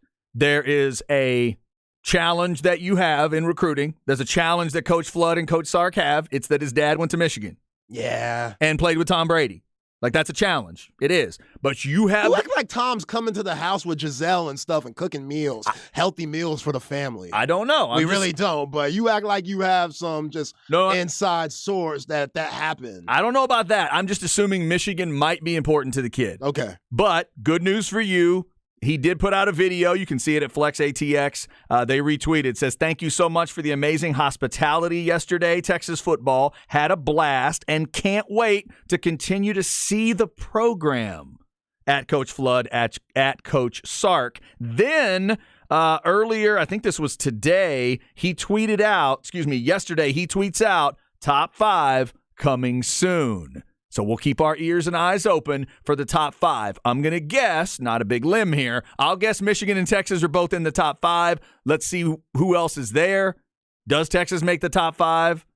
I'm assuming they would, and then we'll see where it goes from there. But Blake Frazier, of course, one of the big dog Vandergrift offensive linemen, Ian Reed, ends up at Clemson already. So it is a program that is sending some guys to big programs. Blake Frazier, a name to keep in mind, and he will put out his top 5 pretty soon. Check out FLX ATX on your socials for all that information. Yeah, for Blake Frazier, he's another big body that Steve Sarkisian and Kyle Flood could add to this already getting pretty massive offensive line roster. And when you go to the SEC, you need all of that and then some. So I'm with it. You know, even if there are certain guys out in the nation that are 3-star players, they're over 300-something pounds, and you know you could develop them and they show flashes. Maybe it just might be the area they're in, the team they're playing against. They might not be getting much publicity wherever they're from. If you feel like you could develop that player when he gets down here and take off that baby weight and add that college football muscle, that SEC muscle that you need to add to be successful in that conference that you're about to go to, then I'm with it. And that's what this staff has done. You know, people are talking about Coach Terry and, like, what has he done in the previous places? What does Steve Sarkisian do with his previous head coaching spots? Not very much. Yeah, it hasn't been fantastic. It hasn't been very good over at UW and SC. So, but we've seen the progress from the recruiting classes, and each season, 5-7, 8-5. Now, hopefully, a 10-win season coming into 2023. But the recruiting classes, top 5 classes, transfer portal, they've nailed that on the head. And also, you just want, again, we use the example here of Blake Frazier. You want to see more and more names of big-time guys sticking in the area. If you're a Texas fan, obviously you want them to end up on the 40 acres. You just want to stop seeing so many guys end up at Clemson, Ohio State, Notre Dame.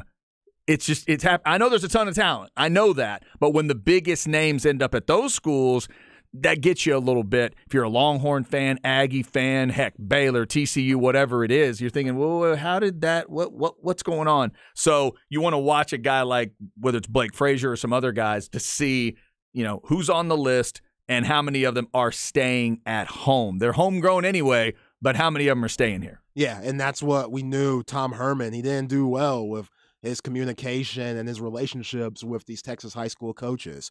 I think Steve Sarkisian, when you add Jamal Finner to the staff, who definitely knows how these high school coaches operate, those are steps to keeping guys in state.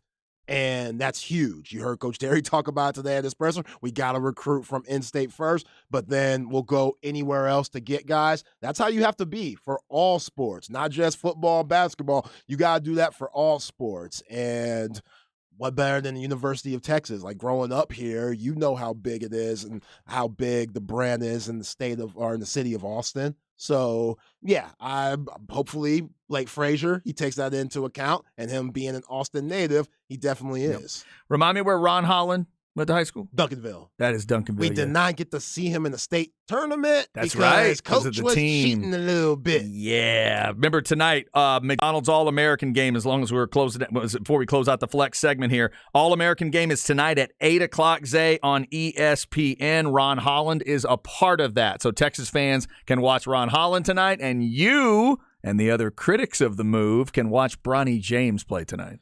Yeah, the Bronny James, going to be interesting seeing him with all these big-time players. I've heard he's done well in Houston from Held the his own? scrimmages. Yeah. Okay. And then some. He good. knocked down shooter. He's a good ball handler. He has that James athleticism. It's just, is he better than 24 other guys or other guys that didn't get invited? Like Mikey Williams, viral sensation, his old teammate back in AAU, going to Memphis to play a Penny Hardaway. I don't think he's better than him, but hey, maybe that could be wrong. I could be wrong. We'll see. Okay. But that James name has taken him a long ways. You got to admit that. Oh, there's no. And it's taken, him being on the USA team, only 12 make that. So, But tonight is one of those examples of you cannot hide. Once you get on that floor, he's not going to be able to hide. Not at all. So let's see if the talent speaks for itself. And just to be clear, the other big guy that the Longhorns signed, A.J. Johnson, will not be a part of tonight, right? He's not a McDonald's All-American. He is not. You think he should be. Yes. But he's not. Yeah. Bronny took his spot, is what you're saying. Yeah, that's basically what I'm saying. You're, It's all right, though. you're a little saucy at LeBronny because you think he took AJ's spot. Yeah, it's cool. Yeah, It's okay. cool. Pops has a little bit of pull. It's fine. I understand it. By the way, when he gets a foul called on him, does he say, Dad? Dad? You better not. No, he better not. No. He better not. He better not. We'll see what that looks like tonight. 8 o'clock on ESPN is the McDonald's All-American game. Obviously, 6 o'clock for that baseball game over in College Station. If you want to match up the sound with Craig Way right here on the Horn, that game is on SEC Network in terms of TV. All right, coming up, where are we at in society with Zay? We will get back to the Rodney Terry discussion at 2 o'clock. Plus, there's a weird Bradley Beal story we got to get into on the basketball side of things. There's football notes out there as well. A lot of stuff going on at 2:30. We'll tell you why March 28th matters to us. And we hope you're having a good Tuesday. If you want to jump in on the Specs text line, a lot of people are. 337-3776. More coming up on the Horn.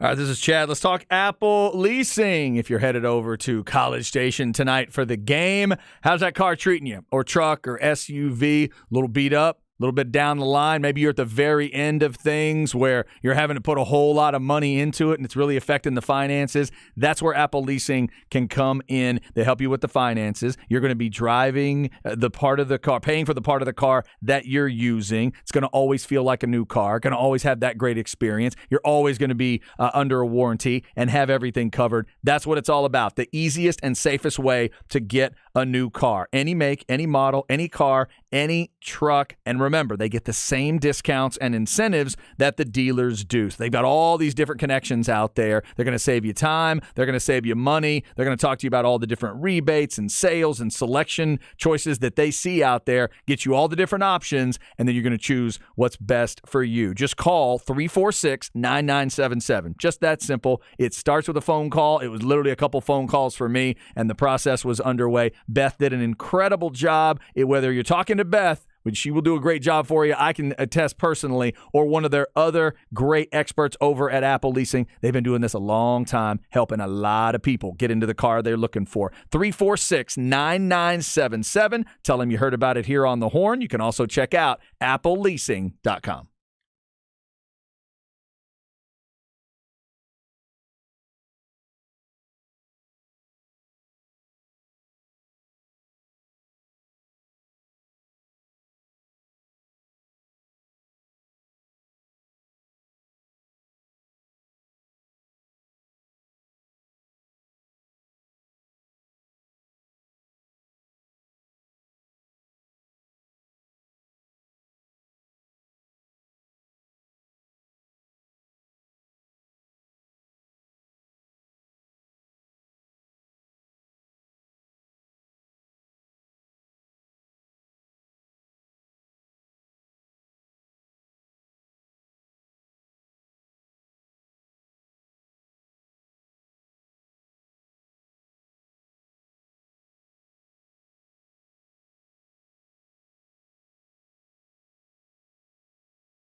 Chad and Zay.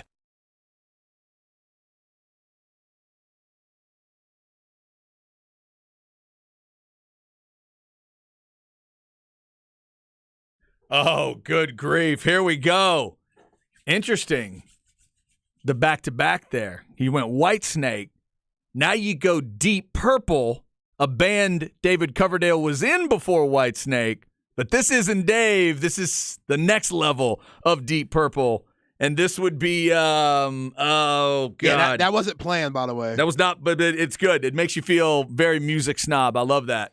You need to take credit for that. Pretend like you meant to do that. Perfect Strangers? Yeah, that's Is that right. what it's called? Yeah.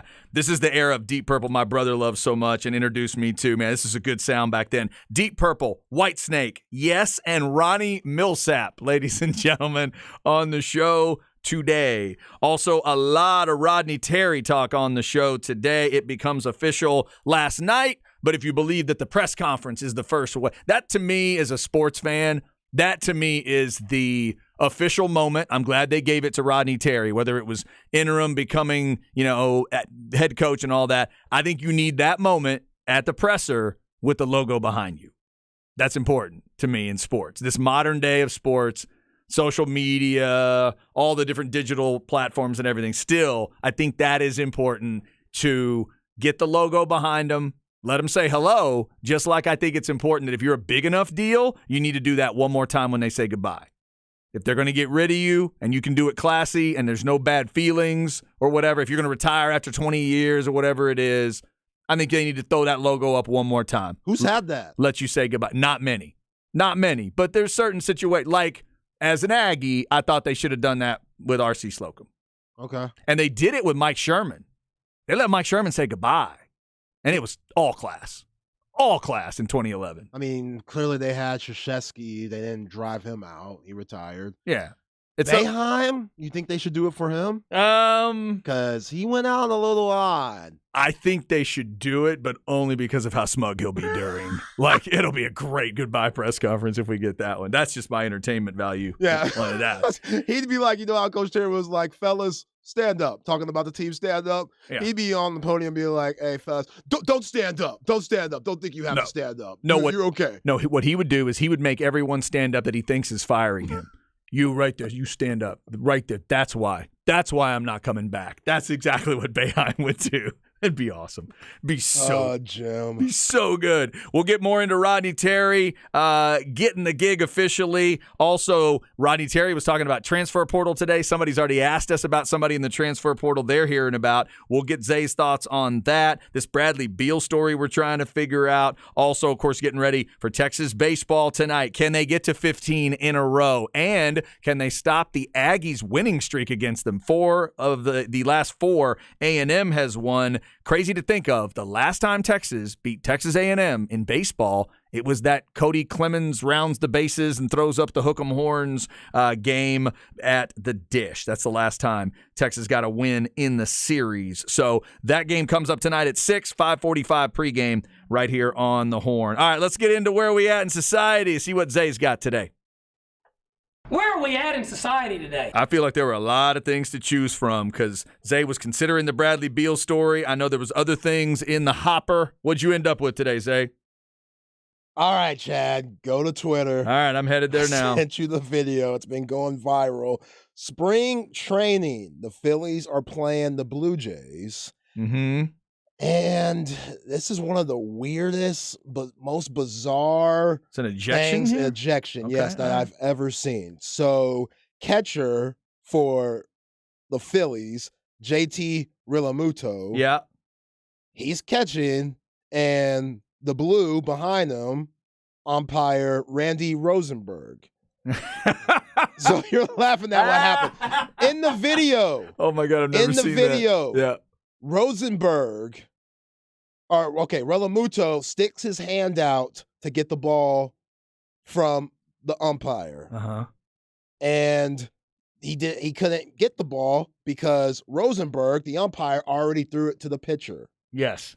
So seconds later, the umpire realized, I guess he didn't want to throw it back to the pitcher this time and tried to hand it to Realmuto. Realmuto has his glove out, like behind. He's not looking. Right. He's like, look. He's He got has his hand behind him, like so. Put your palm out, kind of like a waiter holding a tray, waiting for the ball to be given. Again, Rosenberg threw a ball previously back to the pitcher. The umpire just did that, so I want to say Realmuto in his mind's like, oh, I need to bring my hand back. Right, like my thought is Realmuto looking out and seeing that ball in the pitcher's hand, and he thinks, oh, never mind, you already gave it to him, so I'm going to take the glove down. Yeah, so Realmuto, his palms out, he's looking for the ball. Rosenberg is going to put the baseball in the glove just to drop it in there. As he's doing that, Realmuto takes the glove away. Again, he's not looking at blue. He's not looking at the umpire. Right. So he takes his hand away. The ball drops. Rosenberg has the audacity to throw out JT Realmuto for this incident. Wow. Just, you're tossed. You're gone. No warning, no nothing. Don't show me up. Spring training. This ain't a real game yet. Dude, this is kind of like on some Allen Iverson stuff. Not a game. Not a game that I put my life on the line for. Spring practice. Spring practice. Yeah, this is where, remember the Rodney Terry thing during the season when Rodney got Coach Terry got his first tech at Texas, I think his first tech as a head coach maybe. And the referee said to him, you showed me up. You showed me up. You showed me up. So that was the thought. And remember, we've talked about this plenty of times, Zay. It's a little different in a foul in basketball, as you know, because you have a little bit of leeway of once it's called, you might be able to take it back. When the umpire in baseball throws someone out, it's done. It is as permanent a thing as that sport has. You really have to know when you're throwing somebody out. That's unbelievable. Unbelievable. This guy should be fired. Randy Rosenberg should be fired. Come on, dude. I don't know if I'd go that far. They need to sit him a little bit, though. For throwing somebody out, it's his fault. You got to sit him. You got to sit him and fine him. Talk to him. And again, I've never been a catcher. I've never been a catcher behind the plate. I did some research on catchers talking about this incident. Okay. And they said usually a good catcher and a good umpire there will discuss, hey, who's going to throw the ball back to the pitcher? Oh, is that right? Okay. Yeah. Okay. And the umpire will say, I could do it, or you should do it. And that's how it goes. And that's how they, that's how they get through the game. But clearly there was no communication with Rosenberg and Realmuto. No. Yeah, obviously something got broken down. And then here's the one thing I can't tell in the video. When that pitcher is saying, hey, I need another ball, he wants to switch. Does he let it go? Yeah, that's a weird moment. Or is he just palming the ball for a second and he's waiting, and maybe Realmuto is seeing that too? I'm thoroughly confused. But yeah, clearly an overreaction. He throws it. He does throw it? He does throw it. So he throws it to Realmuto, I'm assuming. I guess. But see, that's what we don't see, because then by the time the camera gets back to Realmuto, he doesn't have the ball. Yeah, there's a 3-minute video out there that we need to watch. We just need to get straight to the point, but I didn't want to send you that one. Yeah, no, I got it. That is wild, man. Yeah, a lot of sensitivity there with umpires. It's gotten so strange over the years with umpires in baseball, softball, little league, and all that. Officials in other sports, because sometimes it's gone too far both ways, where sometimes you will side with the official or the umpire because you don't want people getting beat up at little league games and cussed out and stuff like that. But in this case, we have an oversensitivity problem going on in a couple cases too. And between this and the NBA are the first two that come to mind. Between players and officials, we really need to have a discussion about showing each other up and getting past that. And that's the thing. As an official or umpire, you have a certain responsibility that comes with your power. But you can't just go overboard with it. And some of these guys, like Randy Rosenberg, that's going overboard with it. Like, he's not showing you up. Yeah, it's a goofy little incident that happened. That no one would know about. It's a little embarrassing. Whatever. Nobody would have ever seen this. Yeah. Just let the ball hit the ground, reach over, pick it up, and be like, hey, man, what's going on? Oh, man, my bad. And the fact that it's the catcher, too, Batters come and go. You're the home plate umpire. The two catchers in the game are the two people you interact with the most. And you're not going to give one of them, and Real Muto's been playing for a little bit, you're not going to give one of them a little deference. You're going to assume that the catcher is trying to show you up in a spring training game. That's what I'm saying. Like, take a breath, Blue. That's so weak. Yeah, it's terrible. That's so weak. And, of course, when I think of bad officiating, it goes back to the Brock Cunningham or Brock Cunningham over the back call. Oh, you're still there. Oh, yeah. Oh, yep. That won't ever leave. No, it's not leaving. That won't ever leave. Look, center ref, it's about getting the call right. You're looking in the air at the ball. You're not looking at Omir or Brock Cunningham throughout the whole time Nigel Pack shot it. It ain't your call. You're going to be bringing this up for a long time. For a long time. Big man. We're going to come off on a Monday, like in the middle of the NFL season next week. Chad, I don't know if you saw the Chargers game, but it reminded me of that Brock Cunningham play. Let me explain. Yeah, these refs with the big cojones, big man. You want to go home to your wife and take that Mike Hard Blue Chew and put it down. You think you're so big time, huh? Changing the game, overruling other refs. Yeah, so big. You must feel real good about yourself. You're a bum. You're a bum. You know who you are. If you've ever officiated and had that type of mentality, you're a bum, and you need to turn in your freaking whistle. Oof. Ref smack. Gotta love officiating smack.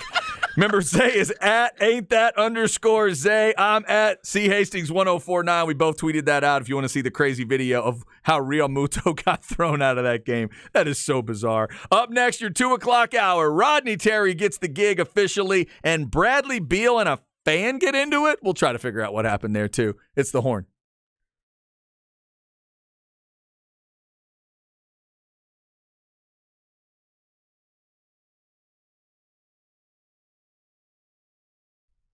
This is Chad. Let's talk Twin Peaks. Obviously, the Final Four coming up this Saturday. Unfortunately, State of Texas team is not in it, but should be interesting matchups. Get out there Saturday afternoon and evening. Get to your favorite Twin Peaks location and check it out. Hey, you might want to start the weekend early, get a little happy hour going on. Remember, Monday through Friday, happy hour is back at Twin Peaks. 2 to 7, you can score sweet deals like the $1 off all wine, liquor, cheap shots, and the freezing cold 29-degree draft brews. I had one of those last time I was at Twin Peaks. If you're feeling hungry, they've got select apps for $2, $4, and $6, including the $2 chips and salsa, $4 fried pickles, chips and queso, or the mozzarella cheese bites, and the $6 triple plays. Check it all out at Twin Peaks. Get out there for the Final Four. There's a UFC pay-per-view coming in about a week or so. Always get out there for those. They got great lunch combos for you. And if you're an NHL freak, remember those NHL giveaways every Wednesday night. That comes up tomorrow night. I'll give you a little more info on that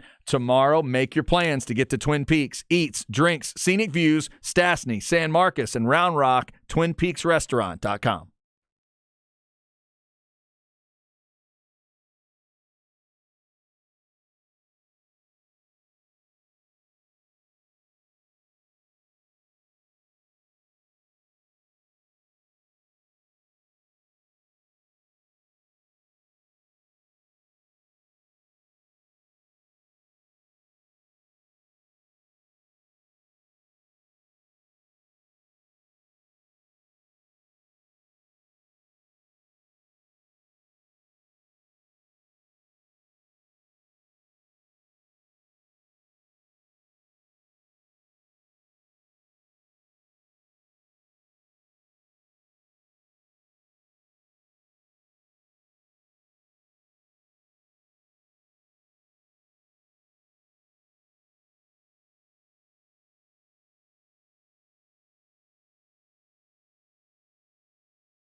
Chad and Zay.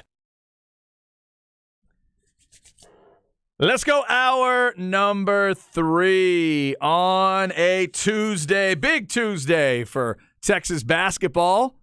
It's official that Rodney Terry is the men's basketball coach at Texas. They made it official with the contract last night, official with the press conference today. We brought it to you on the Horn earlier. Go to hornfm.com if you didn't check it out. It's Chad and Zay. I'm Chad Hastings. He is Isaiah Collier, picking out a beat for you to start hour number 3 every day. What we got, Zay?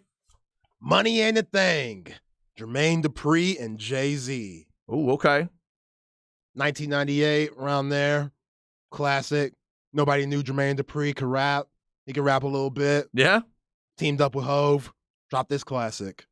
It's a good beat. Yeah, they're like, in this video, they're just driving Ferraris. Like a very rich area, very dangerous area with beautiful women. Yeah, the 90s. Good time, good living. Kind of an archetype in the rap world. This would be a version of, I'm doing all right. Yeah. I'm doing all right. Yeah, Jermaine Dupri, since he's from Atlanta, he's wearing his Braves fit, and Hove's wearing his Yankees fit. There we go. Classic. Very nice, very nice. All right, so before we get into the basketball stuff, Zay and I have now both seen a little bit of a longer video of this JT Real Muto ejection situation. I'm starting to understand this one a little bit more. So the pitcher is Craig Kimbrell, the catcher is Real Muto, and the umpire has just called Kimbrell, I think, for a pitch clock violation.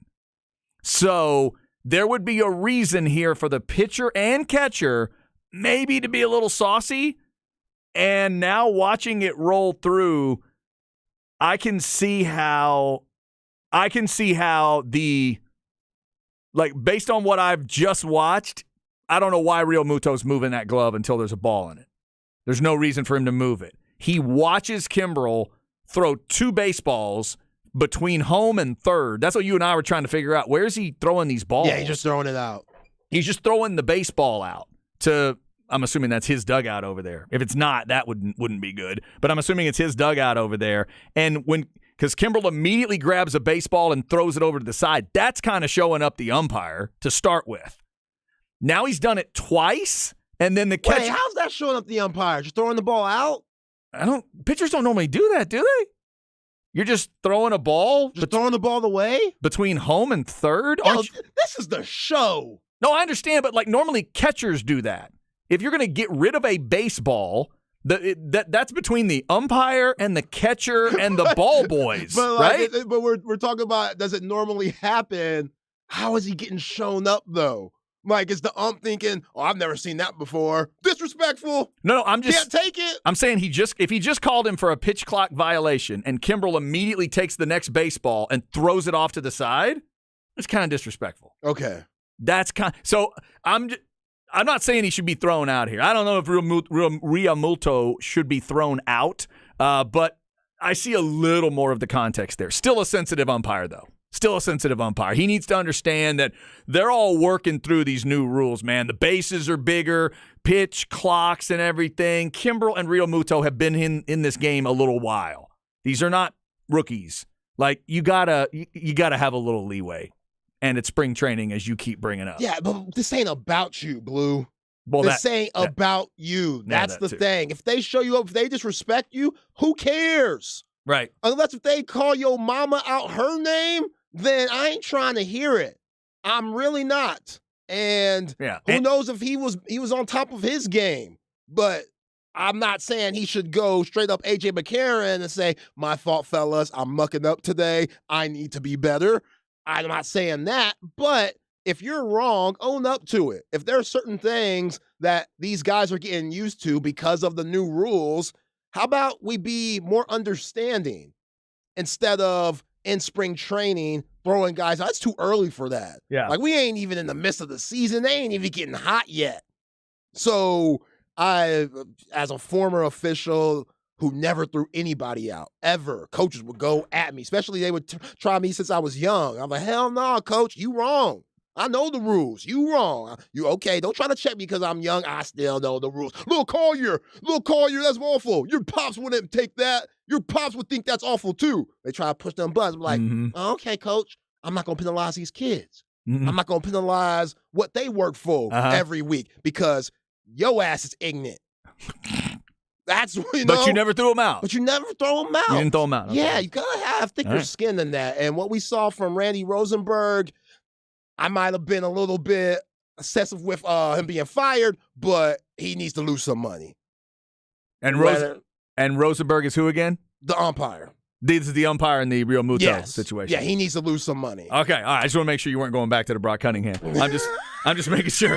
I'm just making sure you're not going back to that call. I just tweeted it out. We both tweeted out a shorter and a longer version of that video if you want to go check it out as we get ready for baseball season, trying to remind yourself of all the stuff that they're dealing with. But it did feel a little bit weird. And in the moment, we're going to have to watch how these pitchers deal with it. If you get called for a pitch clock violation or something like that, how do the pitchers deal with it? How do the catchers deal with it? And then do you get animosity between umpires, catchers, pitchers, obviously managers, and all of that? So, then it goes to the reputation stuff because then this instance with JT Realmuto and Randy Rosenberg, who knows their dynamic? This ain't going to be the last game that he calls with Rosenberg as the catcher. I mean, with Realmuto as the catcher.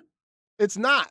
So you hear about these stories all the time with Chris Paul and that one ref. Was it Foster? Scott Foster. He feels like he's out to get him and stuff like that. And he has a horrible record against Chris Paul in the playoffs and stuff. And we got the dude with Brooks. Is it Brooks that was just complaining about somebody? Which Brooks? Dylan Brooks? Oh. He's maybe always bitching, so I was it Dylan probably. Brooks? There was some NBA player just recently talking about, like, they've had 8 or 9 texts this year, and 5 of them are from one official. Yeah, that's weak. The relationship that Tim Duncan and that dude, who was it? It was his Joey. Crawford. Joey Crawford. Oh my God! When he throw Duncan out or just tee him up for smiling from the bench? I think he threw him out because he'd already had one, right? Yeah, he already had one tech. Duncan was sitting on the bench smiling, and he teed him up and threw him out. Yeah. That's one of the silliest ones I've ever seen. All right, so check that one out. That is really, really bizarre. Somebody's trying to help us out here on Twitter saying, 1, pitchers throw out balls they don't like all the time. Okay. 2, the ump threw the last ball back to the pitcher. So this time Kimbrel raised his glove as if he was about to receive a ball from the ump again. So Realmuto pulled his glove back. The ump was lame. Like, you know how opinion. I'm just not used to seeing pitchers throw balls between home and third like that. Right. Maybe that is a regular thing. I didn't realize that. Like, I remember in a high school varsity game, a kid was giving the ball to me as a ref on the baseline so they could take it out and start the clock. He threw it off my foot. It went out of bounds. And I'll just go get that, dog. I ain't getting it. Mm-hmm. I'm not going to throw you out the game because of it. Right. So you're not showing me up. This is just a simple mistake. But you didn't go get the ball. You made him do it. No, I ain't getting that. Go ahead and get that for me. Nah, you go get that, young blood, with them young legs. Yeah, right. I got to run enough tonight. Yeah. I'm going to save my energy. Nah, you go get that. And that was a horrible pass. You go get that. Yeah, worst pass ever. And then you're out there teaching like some old CC Collier drills and stuff. I need it to come from your chest. You see where that one came from? Yeah, make sure you step on the bounce pass. You didn't step. Where was your weight? Where was your weight? Okay. Now we got it. All right. So, speaking of CC Collier, we had him on the show earlier. Zay's legendary coaching father, coached at Bowie all those years, and brought Rodney Terry in as the freshman coach in the early 90s. We heard that story. Also, Coach Collier told the story about getting an opportunity, interviewing for an assistant job at Baylor. It wasn't right for him at the time. He was a head coach at Texas State, Southwest Texas at the time.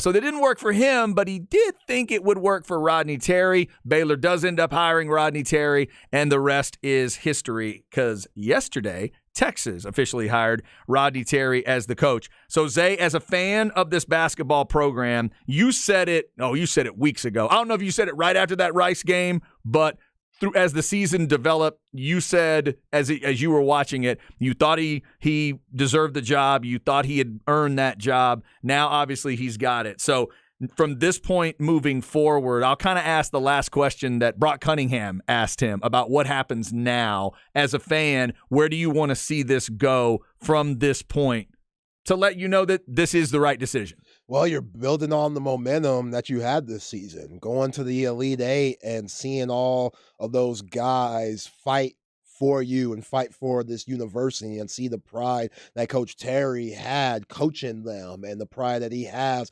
being the head basketball coach at the University of Texas. That's infectious.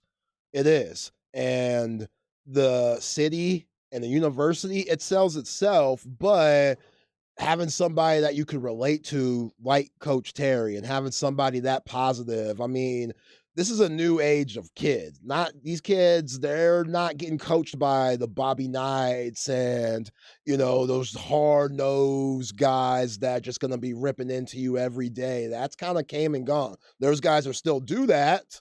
But, even Bob Huggins is laid back. We talk about him and joke about him. Like, he's as laid back as it gets nowadays. So there's a different way you have to go about things because you don't want to go viral for the wrong reasons. Right. And I think Coach Terry, that makes it very intriguing and makes guys want to come down here.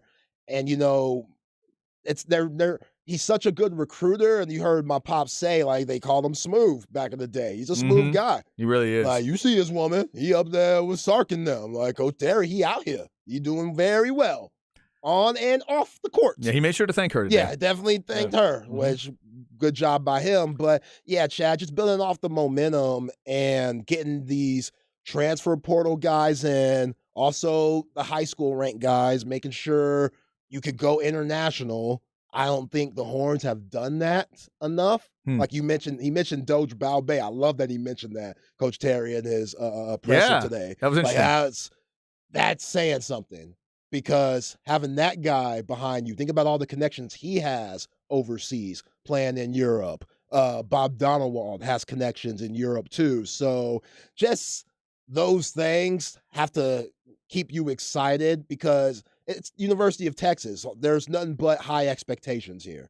Like if he loses in the second round next year, that's going to be a disappointment. Oh no, that's not good enough. That's not good enough. Absolutely. You talk about this should be a program. It's not absolutely elite of the elite, bluest of blue bloods in college basketball, but second weekend of the tournament, that can be an expectation. Yeah, you don't have the history like the Blue Bloods do, but you have all the resources. Absolutely. And you're in an era of college basketball where getting to the Sweet 16, it shouldn't be that crazy a goal. It shouldn't. And we're seeing with Miami, there's so many ways you could go about it.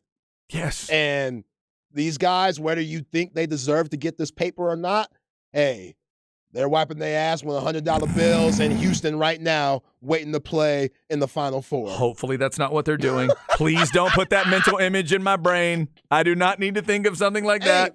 If they did, it ain't that bad. I mean, I hope they doing, I hope they have somebody in their ear saying, yo, you need to put your money in the safe place because you just never know when you're going to have a bad day. Yeah, they got banks in Miami. But yeah. They do have some banks in Miami. They do. Yeah. So there's ways you could go about it. We see FAU. They don't got that money that Miami throwing around, but they do have a lot of guys that are in their fourth and fifth season. Yeah, no, that's true. Real quick before we hit this break, somebody texted us earlier, Zay, do you guys know anything about the 7-footer from Oregon in the portal? Coach Terry was talking about the portal importance right now. We were talking about it earlier. 7-footer from Oregon? Yeah, Khalil Ware.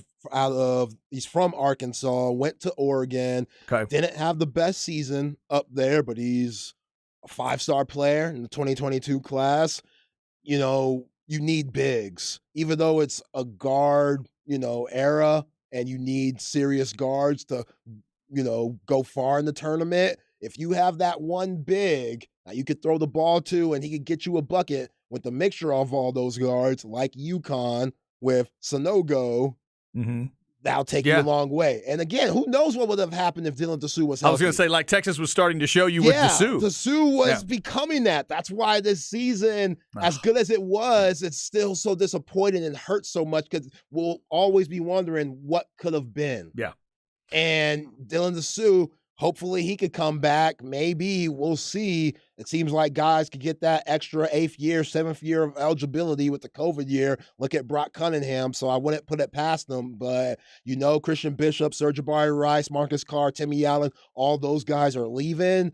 They're going to be tough to replace. But, Again, this is University of Texas, this coaching staff, RT, all those guys can recruit. And you heard Coach Terry in the presser today. He got the job yesterday official, and he's already talking to guys. Yeah. We don't know who, but he's already talking to guys. That's a good sign. He loves the university, and he's going to give it 100%. Yeah, that is big time. I'll tell you what, since we're up against the break here, we'll talk about this Bradley Beal story coming up and why today matters. What did Bradley Beal get involved in that had police asking questions? Also, another guy we probably need to talk to this week. Did you notice that Rodney Terry threw out the name of one J.D. Lewis at the press conference today? How about that? One of the Sharpshooter. One of the greatest shooters ever. JD was in the house. We'll have to talk to him a little later this week and see how he's feeling as a former player and a guy who was definitely a part of the big time run and those golden years they talk about. JD was a part of some of those really cool teams and played with some big time guys, obviously, and as we talk about, one of the biggest big time shooters that Texas ever had. And he got the mention today. So shout out to you, J.D. Lewis, if you're out there. We'll grab you at some point this week. Get your thoughts on Rodney Terry getting the gig. I don't think it was Coach Terry's decision to put J.D. Lewis in the game when J.J. Redick already had 38 points. Here we go. And he bit on the craziest pump fake. Here we go. I mean, one of the craziest pump fakes I've ever seen on the college level. You have to bite J.D. He already has 38. That's terrible. He already has 38. But J.J. Redick's the reason we don't wear black jerseys anymore. Let's just keep that real. Let's just keep that real. He's the reason we don't wear black jerseys on this basketball team, which is a shame because those black jerseys are fire. They really are. They look nice. For football, let's not even talk about it. But for basketball? You'd have the discussion if it wasn't for him. Is that what you're saying? Oh, yeah. JJ ruined it. JJ ruined it. He ruined it for everybody. All right, a lot of basketball talk today, obviously. Up next, a little why today matters. We'll talk about that Bradley Beal story, hit a couple of birthdays for you as well, and maybe one we missed yesterday. This is The Horn.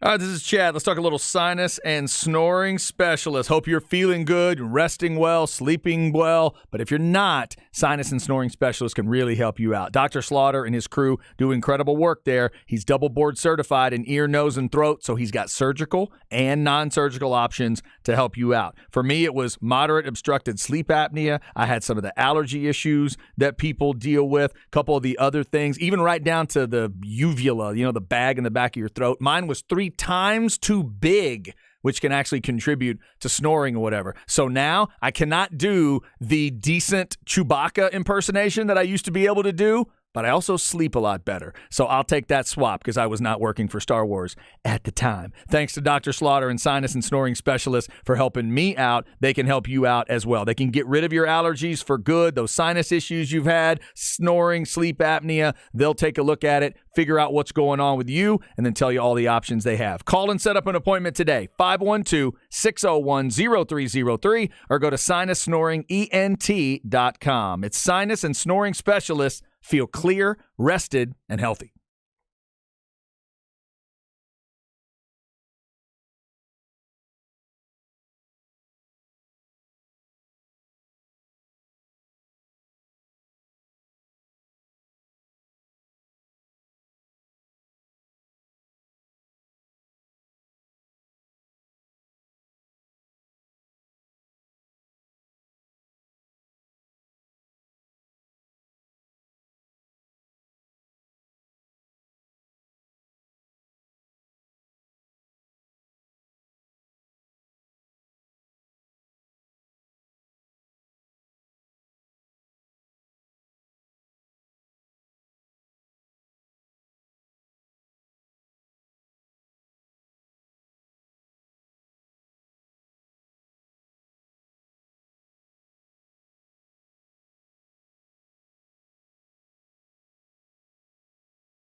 Chad and Zay.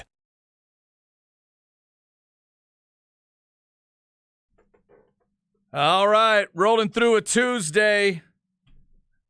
Want you. Little BBD for the people.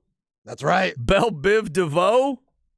3 guys. See if I know the next level. 3 guys that were also members of New Edition. That's right. Way back. Yeah. Right? They were in the way back with the young Bobby Brown and all of that. And then these 3 guys formed their own deal. They were big for a while. They were huge. Yeah. They were huge. That was monstrous stuff. I mean, when you see Bobby doing what he's doing with Whitney Houston and stuff, the 3 other guys, Mike Bivens, I don't know the other 2, but what was Bell's? Ronnie Bell? Was that his name? Sounds right. I think that's right. Yeah. I don't know who DeVoe. I don't know the DeVoe name. Nah. I don't know that one. I do remember the first time I heard this song when they say Belle Biv DeVoe, now you know. I thought, that's pretty cool. That was pretty cool. Never trust a big button to smile. that line, too. That's just good advice. That's just really solid advice. Yo, Big Button, the smile's been ruining dudes' lives for years. Belle Biv DeVoe, they tried to tell you. They did. They tried to tell you. Some of y'all still didn't listen. Tried to explain it. All right, BBD, Deep Purple, White Snake. Yes, and Ronnie Millsap It's today. contradicting, Chad, because they're telling you don't trust a big button to smile, yet this song makes the big button to smile move. Yeah, I was going to say, while they're telling you that is exactly what's dancing right in front of you. Yeah. And your hands moving with it and stuff, and you get mesmerized. Never trust all of this. That's what they did in the video. It's very confusing. You're right. Completely confusing. All right. We hope you are not confused today if you're a Texas basketball fan. There's a lot of great pictures rolling around today. And, this is a good one. Somebody tweeted out, it's Tyler Feldman at Tyler Feldman TV. Only at Texas can you be interviewing Marcus Aldridge with Mark Henry and Rodney Terry cheesing in the background. So dope. Those 2 are taking a picture together. In fact, earlier, I was double checking with our guy Mike Harge from the afternoon show. They're going to talk to TJ Ford at 4:30. I said, hey, man, you guys still talking to TJ? He says, yes. He said, yeah, we were all over there. He sends me a picture, a little selfie that Harge took. TJ Ford and Mark Henry are in the picture. Like, wow, that's pretty cool. So, all right, a lot of dignitaries over there today, and I just reached out to J.D. Lewis, see if he wants to join us later in the week, and he was mentioned today. There's LaMarcus getting interviewed. T.J. Ford was over there. A lot of other guys. I saw Doge Balbe retweet something from Rodney Terry. He got the mention and a mention there in the interview as well, or in the press conference as well. All right, so a lot of Texas basketball stuff today, and that's kind of where we need to start on why March 28th matters, because we did miss something on March 27th.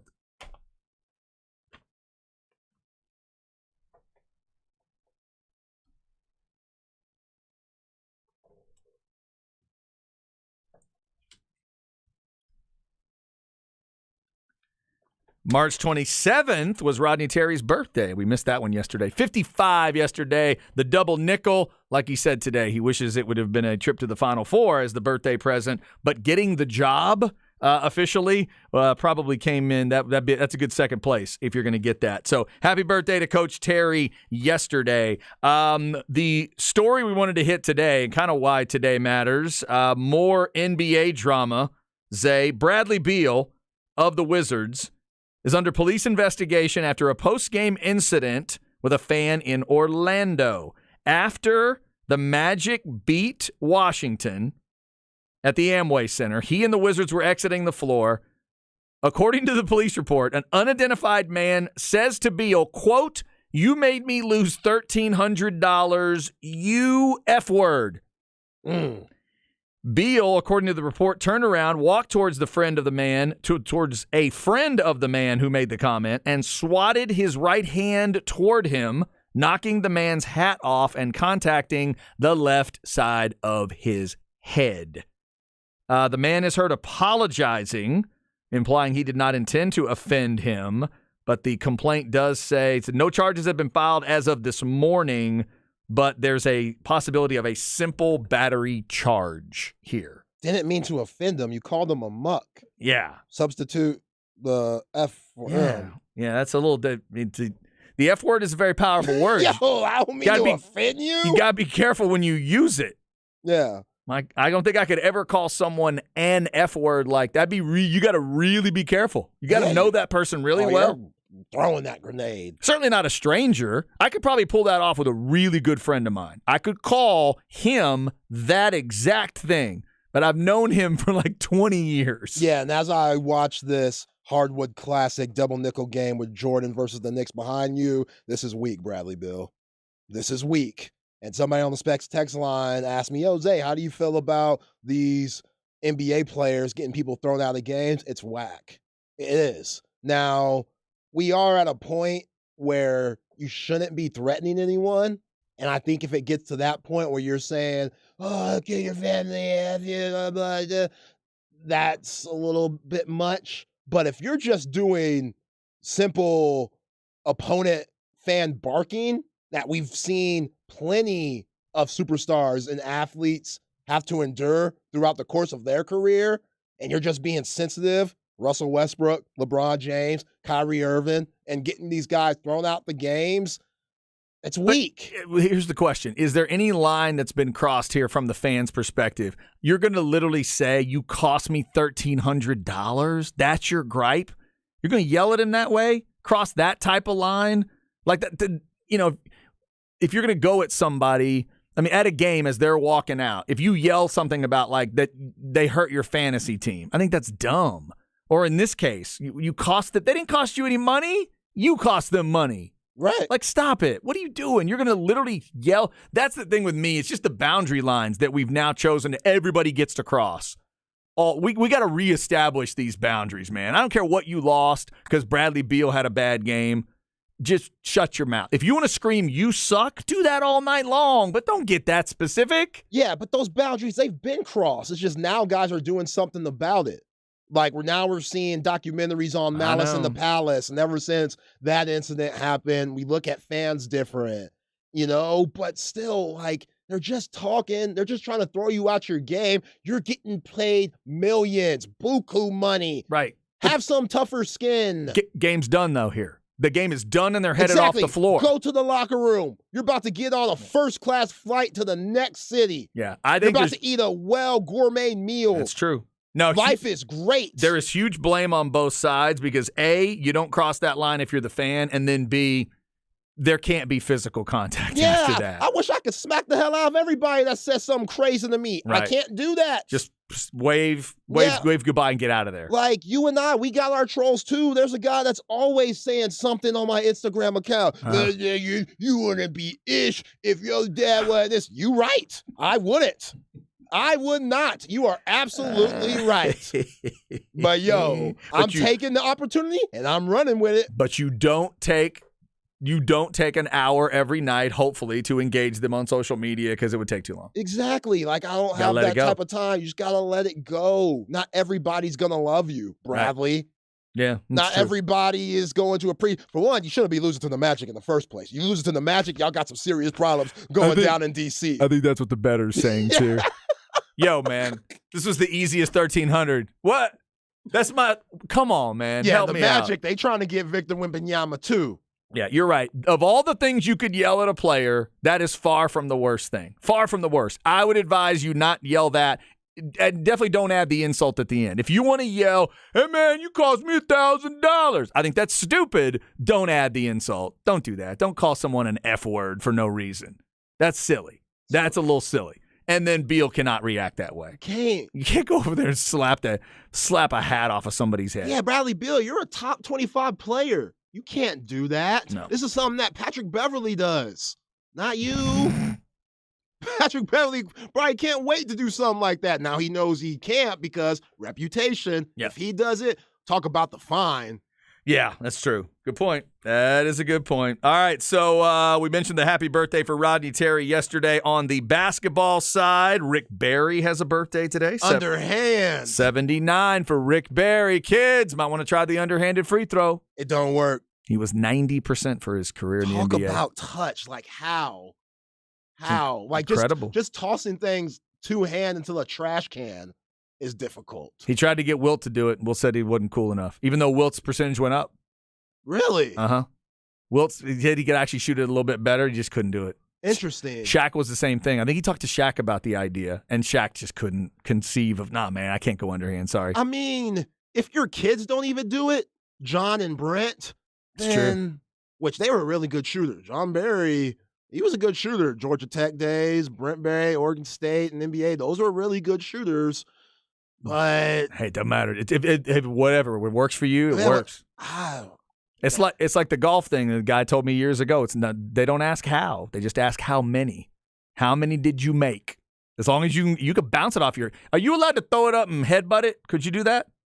Could that be allowed? maybe. I don't know if that's allowed. I don't think so. Probably not. Probably not. Yeah. Doesn't count as a shot. It has to leave your hands, Yeah. right? It has to be a hand thing. You could do one hand, left hand, just hook and Yo, throw it, whatever. Jeremy Sohan, rookie for the Spurs, I think he switched hands mid-season because he was shooting bad with the right. I think he just went to the left. And it's working? I think so. Okay. He's their best player. Fair enough. Happy birthday to Rick Barry today. Reba McEntire, the queen of country music, is 68 today. Vince Vaughn's got a birthday. Lady Gaga's got a birthday today. And the new quarterback of the New Orleans Saints, Derek Carr, 32 years old today, which is no longer old in the NFL. By the way, 30 days exactly till the NFL draft today. Coming up, Stems and Seeds. Before we get out of here, we're getting ready for Longhorns and Aggies over there in College Station. You're going to hear it right here on the Horn.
Chad and Zay.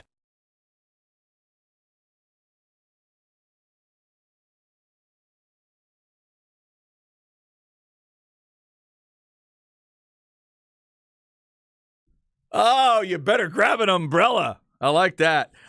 Just about done on a Tuesday. Do I have any shot here, Zay?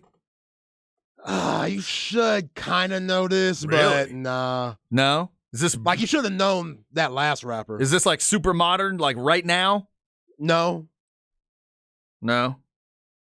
This guy, you shouldn't know. I should. But the guy on the hook, you should know. Okay. Let's assume I don't. Who is it? This is Fat Joe. The guy before was Lil Wayne. Oh. Yeah, I make it rain. That's what. Okay. That's the one I should have known. Lil Wayne and Fat Joe. Yeah, it's Wayne right here. Yeah, no, I haven't learned to identify Lil Wayne yet. I got to do a good job of that. I put a two T's in there. I'm sorry, Lil Wayne. My bad. That was me. That's me. That was me. Lil Wayne, BBD, Deep Purple, Whitesnake, Yes, and Ronnie Millsap all on the show today. Jermaine Dupri and Jay-Z with that great beat to start the hour. Coming up Thursday, we will get to our next album swap discussion. We will let you know what time once we get things set up for some other things, but we were planning that on Thursday. Zay's going to be talking Back in Black by AC/DC. I'm going to be talking about Iron Man from Ghostface Killer. That is coming up later in the week. A lot of Rodney Terry talk today. Before we get out of here, let's get you some other stuff. Stems and seeds. Here we go. No stress, no seeds, no stems, no sticks. Brought to you by AV Consultations, 255-8678, or go to avconsultations.com. If you missed that Rodney Terry press conference, it's up at hornfm.com. Also, a little later on, we will get you the one-on-one that Craig did with Rodney Terry, which ended up during our show right at about 12. We'll get that posted, as well as the interview we did with Isaiah's dad. CC Collier came on, told some great stories about Rodney Terry. He hired Coach Terry as the freshman coach at Bowie, and an incredible story began. And he said, Zay, he even knew back then that relationship with the kids, the fact that just kind of people wanted to be around him. They were drawn to Coach Terry. He could see it even back then in the early 90s. That was cool to hear. Yeah, absolutely. I mean, one thing about being the head coach and you hire assistants, they reflect you.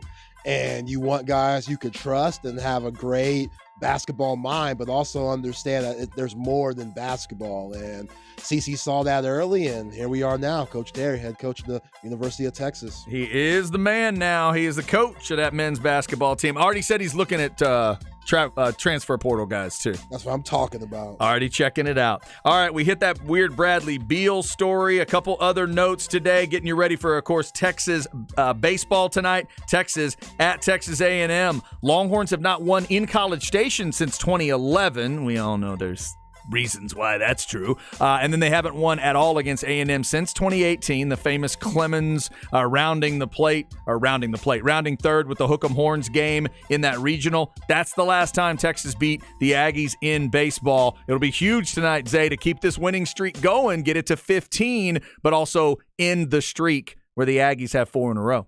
Yeah, absolutely. I mean, David Pierce's team, they took care of business in these last 14 games. I said you had to win 10. They did that and then some, and now you're bringing that momentum into College Station tonight. So just stick to what you're doing. I get it. It's going to be a high, intense game. Everybody's going to have a lot of emotions. It's probably going to be a lot of nerves. It's still a young ball club, but, it's still baseball. You still got to read those pitches. Still got to take your time. And if the Horns do that, I like their chances tonight. Also interesting that this game is on SEC Network. If this had been a few years ago, that might have upset a Longhorn fan or two. A little different though now, right? Headed towards the SEC. SEC Network probably feels a little different. And I will tell you, Longhorn fans, in case you don't know, once football season rolls around, you are going to love the SEC Network because they'll run simultaneous triple headers in non-conference play. Schedule whatever you want. You could darn near schedule a junior high team. Doesn't matter. It will be on SEC Network or the alternate channel. And who knows if the Longhorn Network ultimately becomes just another channel. I think they ought to go with 3 SEC Network channels. How badass would that be? I'm not mad at it. If you get to a football weekend and you have 3 channels to deal with that aren't even broadcast, they're yours. They're your conference channel, SEC 1, 2, and 3, or one alternate, and however you want to do it. That may be happening, but it is on SEC Network. We obviously invite you to match up the audio, listen to Craig's call right here on the Horn. 5:45 pregame, 6 o'clock first pitch for Texas and Texas A&M. Also tonight, Zay, I know you'll check it out. I've got it set to record 8 o'clock, ESPN, McDonald's All-American game. I believe the women's game is like 5:30 on ESPN2, and I think the Longhorns actually have a participant on the women's side as well. Nice. So both sides represented in basketball tonight. What do you look for in a McDonald's All-American game? Do you just sit back and it's kind of like almost an NBA All-Star game kind of thing? What are you looking for? No, they play a lot harder because they know they're trying to get to the NBA, and this is like an audition for that. I mean, they're going to go off to their respective colleges or G League or maybe even overseas, and that's where you're going to really see them shine, or if they could get to the NBA or not. But this is kind of like a quiz, like a pop quiz of what's going to come and maybe the future of guys you're going to see playing in the association. Bucelis, the guy that's going to go to the G League, 6'10", point guard, they say. I'm excited to see him. Ron Holland, of course, the Texas signee. Like, what is he going to bring to the table? Maybe we'll see flashes of that. For me, Ron Holland has a little bit of Dylan Mitchell's athleticism, but he's way more polished than Dylan Mitchell is with his ball handling and his skills. Okay. So he's around 6'8". They have him at power forward. I think he's a small forward on the next level on Power 6 basketball. But, yeah, we'll see. Of course, Bronny James tonight. Let's see what he does. What are you looking for with Bronny? What do you want to see? Just playing smart basketball. Don't try to do too much. Knock down the open shots when you got it. Does he handle the ball a lot? He's a good ball handler. Okay. I want to say he's a point guard, but he'll be a combo guard on the next level. I mean, does he handle the ball as well as his dad does? There's a low bar for you. Hell no. Hell no. And that's okay. That's okay. Yeah, not many do. Not many do. Not many do. That is tonight at 8 o'clock. Hey, here's some good news on the day Rodney Terry does his press conference. A former Longhorn great is going to return. Cross your fingers. Kevin Durant will return, Zay, tomorrow against Minnesota, coming back from the left ankle injury. Cross your fingers. Good grief. Yeah. Please, let's get him back on the floor and playing well again, because I want to see what that Phoenix team looks like with him and Booker, and how much of a threat can they really be. Yeah, because Devin Booker is incredible. And if he becomes a number 2, what? That's it's like John Taylor with the Niners. Yeah. That's John Stallworth with the Steelers. Yeah. Devin Booker ain't no Steph Curry, but he gets buckets. Let me make sure I mention the Cowboys too. Alvin Harper in his prime with the Cowboys. One of the best number 2 receivers I've ever seen. All right. There is your Tuesday show. Remember, coming up, it's Ball Don't Lie with Rod and Hard. Shorter show because of baseball.